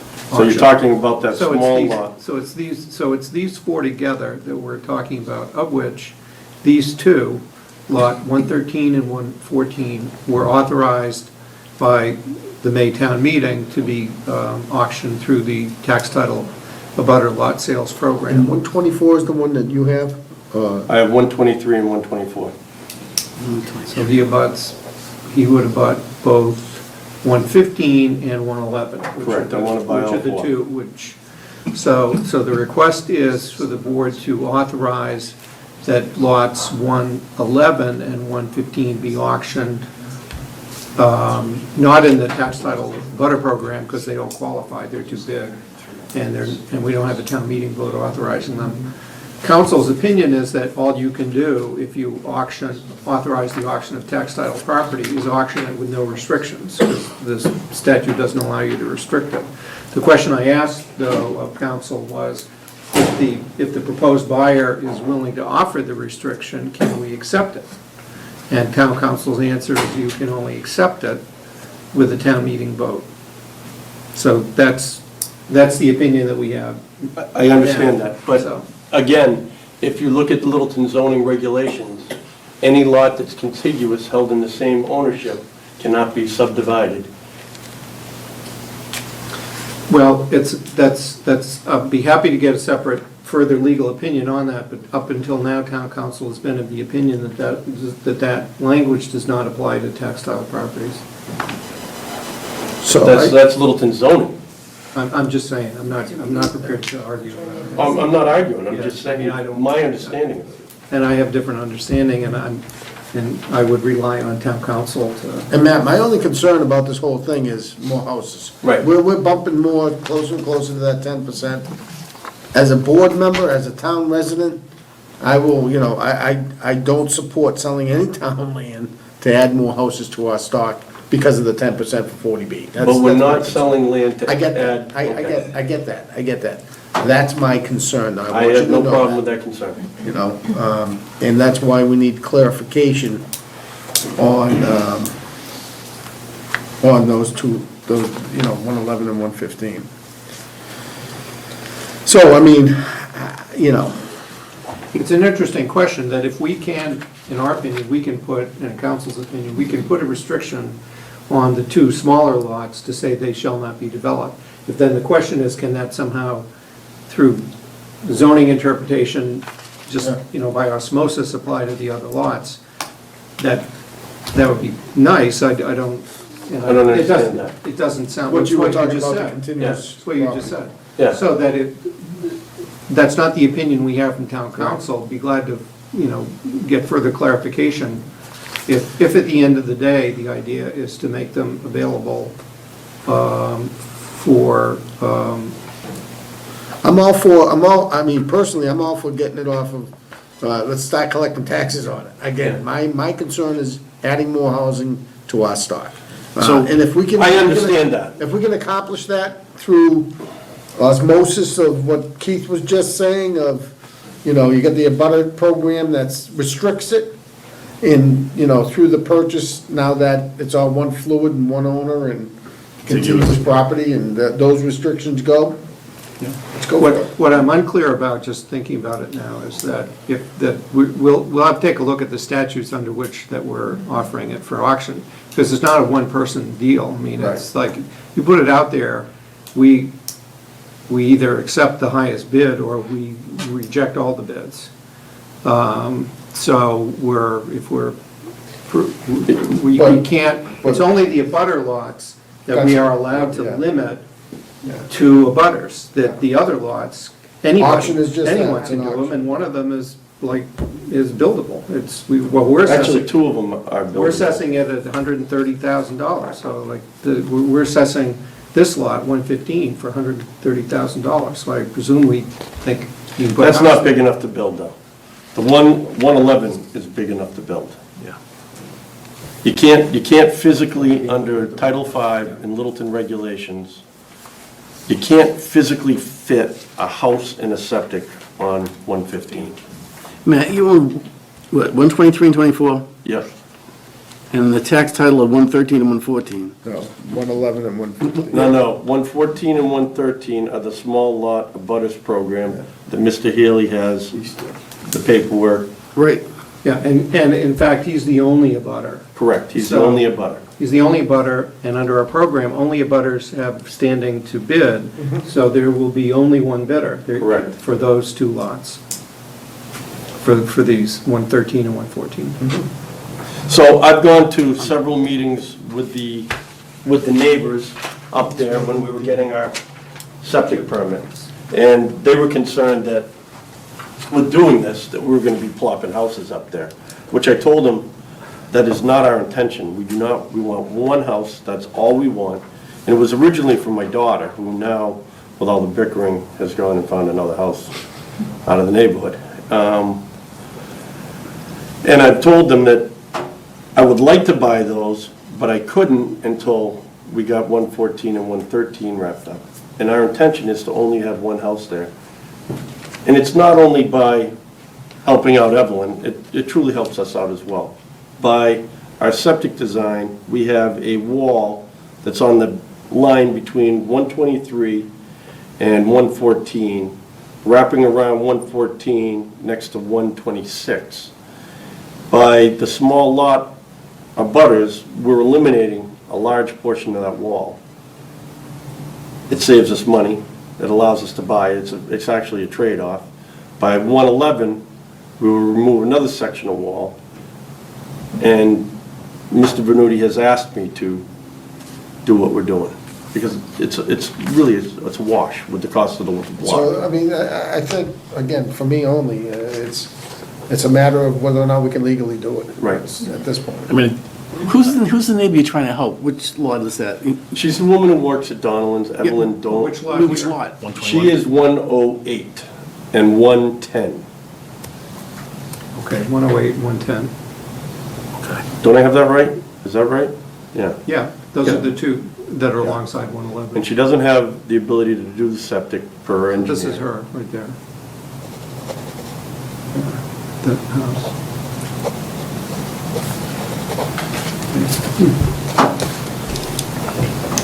Joe, any other questions, comments? I mean, I can impose those on my own self without the town having to That was do going to it. be my question, Madam Chair. Looking at it, town council's opinion aside, looking at it, it seems to me to make sense. If, in fact, you have contiguous lots, I think, doesn't Mass General Law, Chapter 40 state that contiguous lots, or is that just our bylaw? I thought there was something in Mass General Law, Chapter 40, maybe there's not, but our bylaw states that contiguous lots owned by a single Same party, common owner. common owner, They can become one lot. they become one lot. That's therefore that not be- state. It's chapter 40, right? Yeah, it's Mass General, it's Mass General law. So, I mean, I think it's common sense, especially with you making available to Evelyn, the ability for her to build her septic and not be restricted to her own lot. I'm assuming you're gonna do some sort of an easement or a We're gonna deed or give her a something. fill easement, we'll give her the land, we'll give her, we'll talk to her engineer and give her the ability We of can- it. Yeah,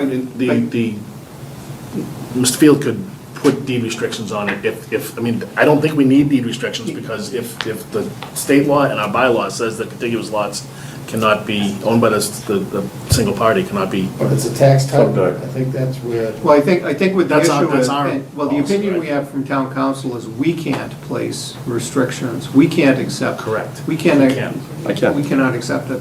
So then the question is, what does the instrument look like where that exists between two other parties that we're aware of? It's a deed but are restriction. not- It's a but- deed But are restriction. not a party to. Your Because. intention to buy this outright, or is there Yeah, going to be because- any financing involved? Because No, no pay lender cash. would allow you to Pay put it. cash. Okay. So So I'm gonna pay cash, but it's no different than a 3-bedroom deed restriction on a property. It's near impossible to get a deed restriction removed. You can't. And that would be, if you'd be willing to put I am. a 3-bedroom deed restriction on I it. am. So you're not gonna go any bigger than 3 Well, it bedrooms. would be, but it's our property until such time as we give it to them, and when we give it to them, there will be no deed restrictions on it, as we can't. So then the question is there some instrument by which we can take note? We have a 3-day rescission Yes. period, we can revoke our sale if they don't file To you in the writing. restriction. I'll give you a contract. I'll give you anything you want. Well, So I for is one there- certainly trust you, I'm just saying for legalistic, reasons, I think we just need to have it clear and have council's blessing on whatever we. Is there a way to work out a deal with Mr. Healy? I'm sorry? Is there a way to work out a deal with Mr. Healy? He's doing whatever I ask. He's getting paid. Well, why don't we ask, if the board wants to pursue this way, I can have town council, Find that. find the vehicle. instrument by which we can assure ourselves that a deed restriction is being placed, albeit not by the town. So, Sound good? Yeah, Plan? I mean, worst case scenario, we come back, we do it in November. No, I got a build, it's going before Cooper. Okay. So I'll build just on the 2 and it all goes away. Okay. I mean, I'll build the 2, but I don't care. I just need a place to go. Well, All right, well, we'll look into that. We'll see what Thank town you. council, Yeah, no, I'm- comes back with, you know? Thank you for your time. we've Thank you. figured out tougher problems before. I'm sorry? We Oh, figured yeah, out you've done more well. difficult problems before. Thanks, man. Thank you very much for your time. Friend's coming down Tuesday. It's coming down Tuesday. Really? Yeah. Awesome. You don't mind? We're gonna rip it all out and. The opposite put of the one mine. up. All right. Thank you. Thank you. Bye-bye. All right, on to section 8. First one, consolidated collective bargaining agreements, police dispatch unions. We have our collective bargaining. Yeah, it has been our expert here. practice to make sure after we, I should say, I'll back up and say, up until 3 years ago, if we wanted to know how the collective bargaining agreements read, you had to piece together at least half a dozen agreements that had been entered into over time, and some of which had even been amended from the amendments, and so we agreed that from here on, we would do a consolidated document that incorporated whatever changes we've just made. So we did that before with the highway union. We are bringing you tonight the police and dispatch contracts, and we'll bring you at our meeting within the next month, the fire contracts, so that we'll have all of those done. But tonight we have the police and fire, and we have, I'm sorry, police and dispatch, but we have the signer of the police contractors.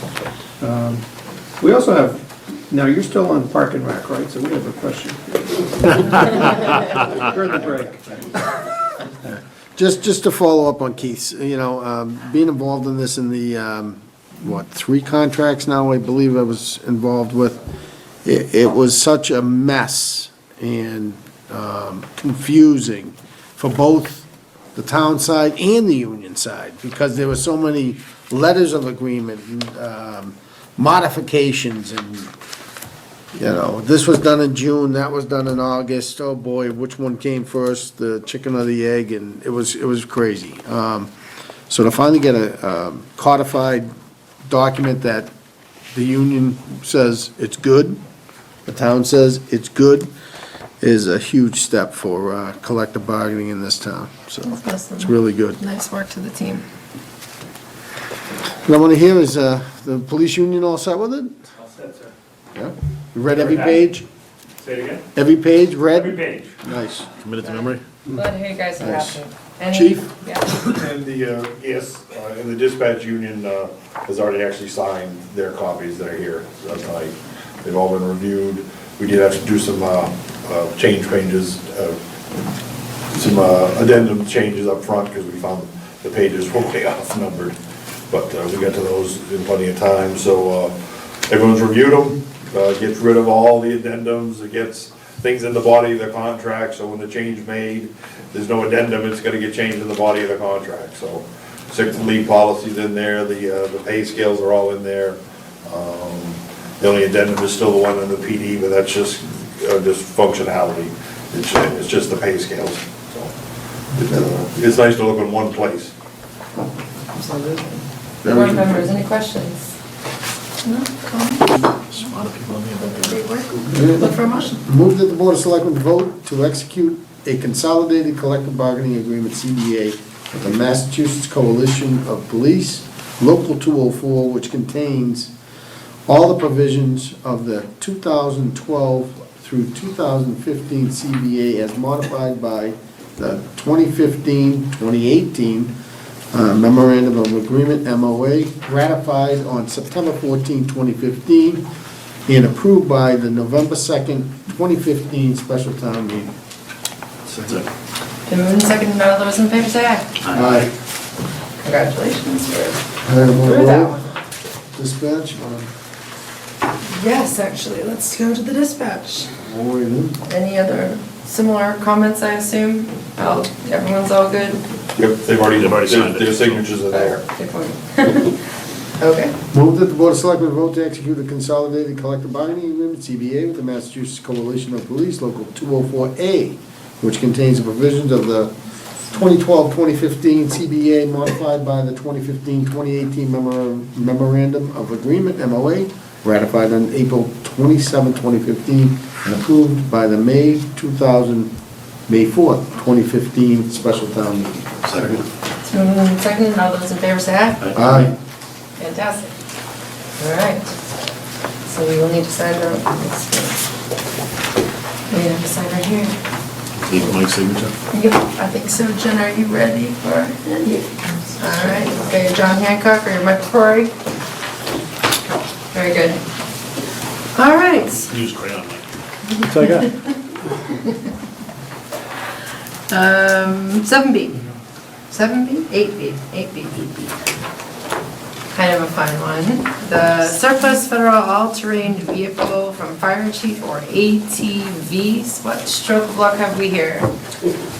This is actually federal surplus equipment that we received, that has become available through the District 6 fire warden.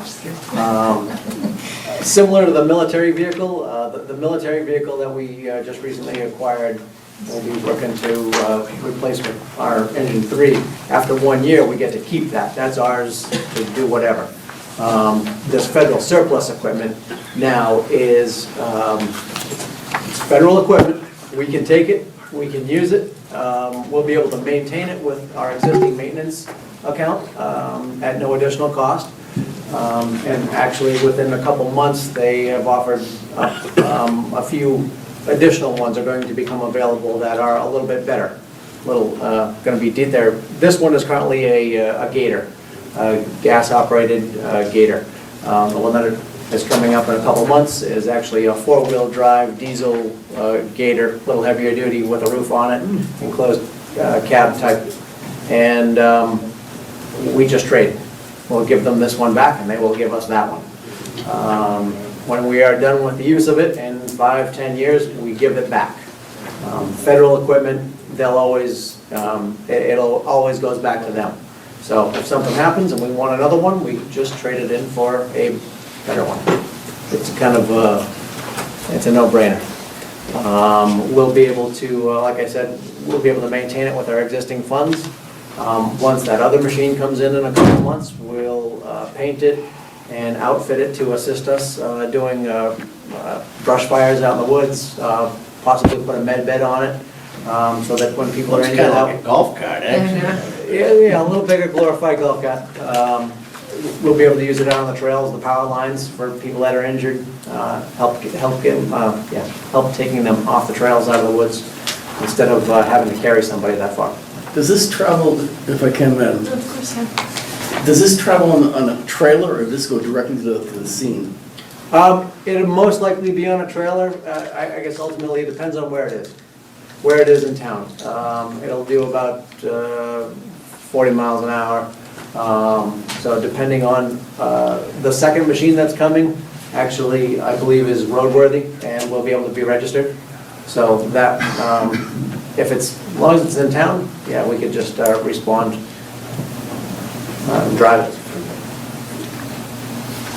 Other questions? Good stuff. Free. Yeah, it's free, it's for me. We all pay for it, federal tax rules. There you go. It's not free, I apologize. It's free-ish. Yeah, Well, I think, we're all paying for it. yeah, it's a request, like you mentioned here, Chief, you've had this on the capital I can see- budget, and it's I can something see we can't Clancy fund, so Right. it's great. All right, with that being said, look for a motion. Move that the Board of Selectmen vote pursuant to the policy on solicitation and acceptance of monetary and non-monetary gifts for public purposes, to approve the request of the fire chief to accept the gift of the surplus federal all-terrain vehicle for the Littleton Fire Department.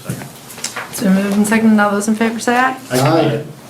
Congratulations. Thank you. Look forward to checking it out. Tough jobs. Yeah. Like I said. The robot. All right, 8C, Nagog Hill Road easement, notice of taking maintenance easement, which is related to Article 17 from annual town meeting. This is a procedural vote. At your last meeting, you voted to do the order of taking on this easement, and that was recorded at the Registry of Deeds. And now the final step is to send the party a notice of taking, and that completes it. And this is for the easement for the Littleton Conservation Trust. You recall the other easement we got was by a gift. That didn't require taking, that's a different instrument. But in order to complete the taking, now you have to do the procedural step of sending them a notice of that taking. Last step in the process. Okay. Any questions on this one? Comments? Straightforward. I'm good. Good? All right, look for a motion. Move that the Board of Selectmen vote pursuant to Mass General Law, Chapter 79, subsection 7C, and Article 17 of the May 2nd, 2016 annual town meeting to execute a notice of taking to the Littleton Conservation Trust relative to the order of taking recorded on May 18, 2016 at the Middlesex South District Registry of Deeds for maintenance easement shown as proposed permanent easement for maintenance purposes area equals 190 square feet and proposed permanent easement for maintenance purposes area equals 536 square feet on a plan, land entitled Permanent Easement, Nagog Hill Road, Littleton, Mass., prepared by Green International Affiliates, Inc., dated May 2nd, 2016. It's been moved and seconded, all those in favor say aye. Aye. Okay, great. Another Nagog Hill item, 8D, the orchard lease.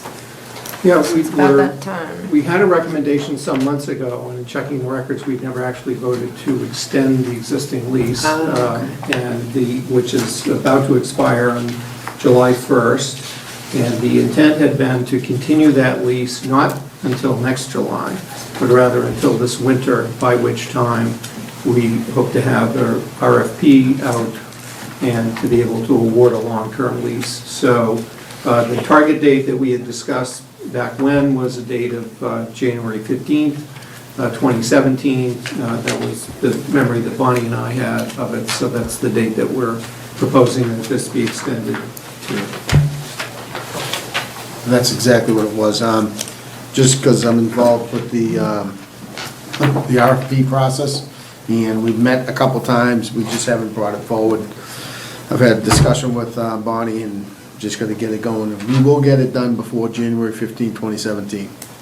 So we'll bring before you a solicitation for the Nagog Hill Orchard lease.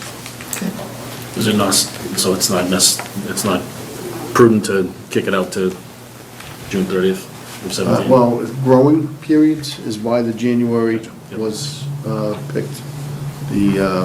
The harvest is September, October. Yeah, and the Agricultural Commission wrote to us Correct. recently reminding us not to extend it through July again, but just through the winter. Sure. Yes. Question. Name We and voted at address. town meeting to exclude the lot along Rick, could you Rick introduce, Finley, sorry. 46 Beaver Brook Road, Littleton Conservation Trust. We voted at town meeting when to exclude the lot next to Mega Pond. Has that been taken out of the lease? Yeah, they have, there's a map right there that shows. Not yet. Not in- We'll not in during the extension. RFP process, that's when that's But gonna we have to happen. wait till January? Yeah. Can we drop that for this renewal? So we can get in there and start cleaning What up? was the outcome of that? I know town council was looking at it. Well, we're to meet with the town of Concord Water Department to discuss that property, and they're ready to meet with us.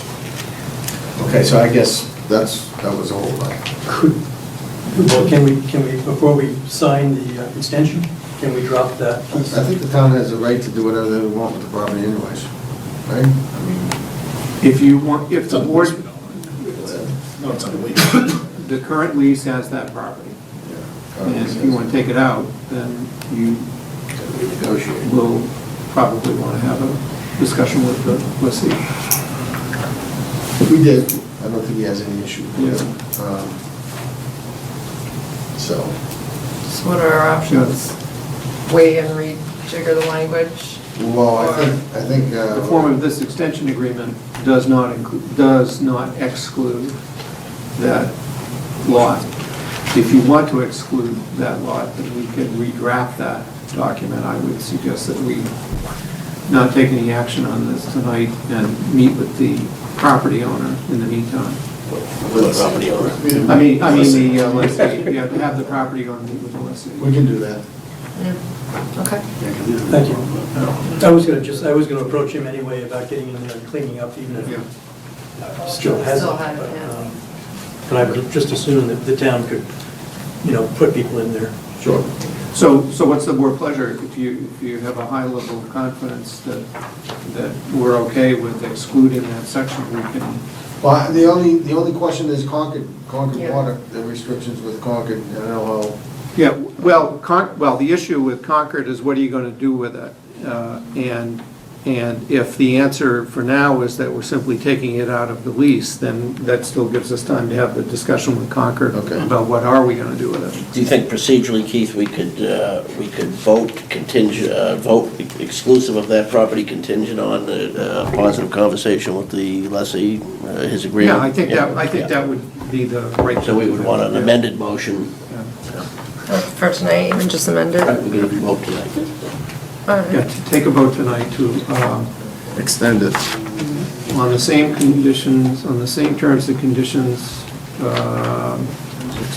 with, except that the lease area shall exclude lot, Portion of lot. yeah, to put the As designated lower on. yeah, the portion of, R0210-0. the portion Southeast of it. lot R0210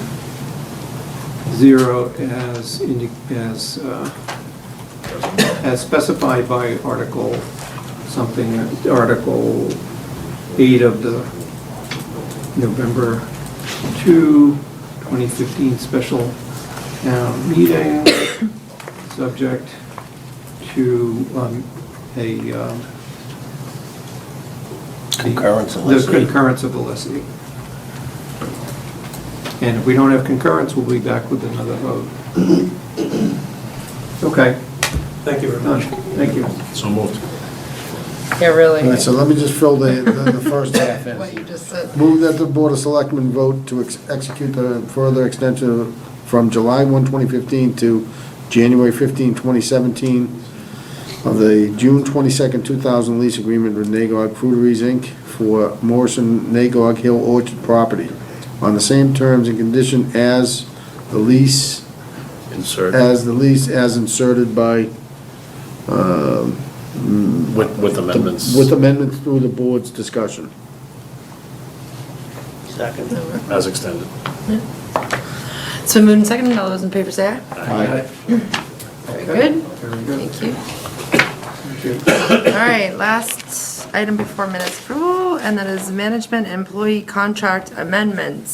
So many contracts to So, Madam Chair, this is a procedural amendment to the contracts. As we do with the non-union people, we allocate any raises that the union got. These contracts, we handle the same way. So as their salary scale changes with the union upgrade of 2% or whatever the increases, the cost of living raises they got is for these contracts also. And we've done it previous for all the other contracts, so we're just cleaning house. Very good. You guys are doing awesome. Keith, anything you want to add, or? Well, the funding was is in the operating budgets, the Article 4 budgets, and that it has been the board's practice to follow the personnel policy for the contractual employees. Okay. Good. Any questions? Well, only because the deputy chief's name is first on the list, I gotta ask him, how was Marseille? Oh, yeah. What happens in France stays. Okay, very good. Does hydrogen, does your voice go higher with those hydrogen? Oh, there's different ways to take it. I didn't inhale. I'm just saying, right there. Mr. Knox, any questions? Fuel cell. You guys have done a great job with these contracts, so thank you. Chuck's working on So it. you got any questions, Chuck? You gonna join the meeting again, or you all set?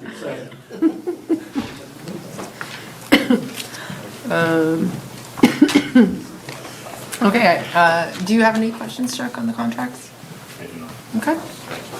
No other discussion? I look for a motion. Move that the Board of Selectmen vote to authorize execution of the amendments to the management employee contracts with the Police Chief, Matthew King, Fire Chief Scott Wasinski, Deputy Police Chief Jeff Patterson, Deputy Fire Chief Tom Clancy, Assistant Town Administrator of Finance and Budget Bonnie Holston, Town Administrator Keith Bergman, implementing the May 2nd, 2016 annual town meeting for fiscal year 2017 amendments to the classification and compensation plan at equivalent grade and step dollar amounts. So moved and seconded. All those in favor say aye. Aye. Right, good. Down to minutes approval. This is for meeting minutes May 9. All right, so we have minutes for the May 9th, 2016 Board of Selectmen meeting. Any changes, board members? Yeah, I've got a concern, Madam Chair, just that the section about the library building project update, it's very accurate to the extent that it describes the presentation made by Sam Alvarez and Mark Wambacher, the process, but what it doesn't reflect is some of the concerns raised by the board about the decision-making process and the timeline for determining need and the proper consideration of alternatives. So I'd just ask that it be perhaps, take a second look at the tape or something, or other to include some of that language. I don't have any specific language to offer right now, but that's not present in this description. I defer to other members if they see it differently. We'll table it, right? No. Further review? Hold off. Yeah. Yeah. Jen's making her notes. I think you're right. We have The that. chair has a list of follow-up items too, which Yeah, might be a I could- good resource to use. Yeah, absolutely. It's I helpful took with notes that. during that one and wrote it all down. Yeah, I'm happy to share that. Okay, I see the concept of what you're saying. Cool. Okay, with that being said, I'll look for another motion. I'll make a motion to adjourn. Second. All those in favor say aye. Aye. Thank you very much, ladies and gentlemen.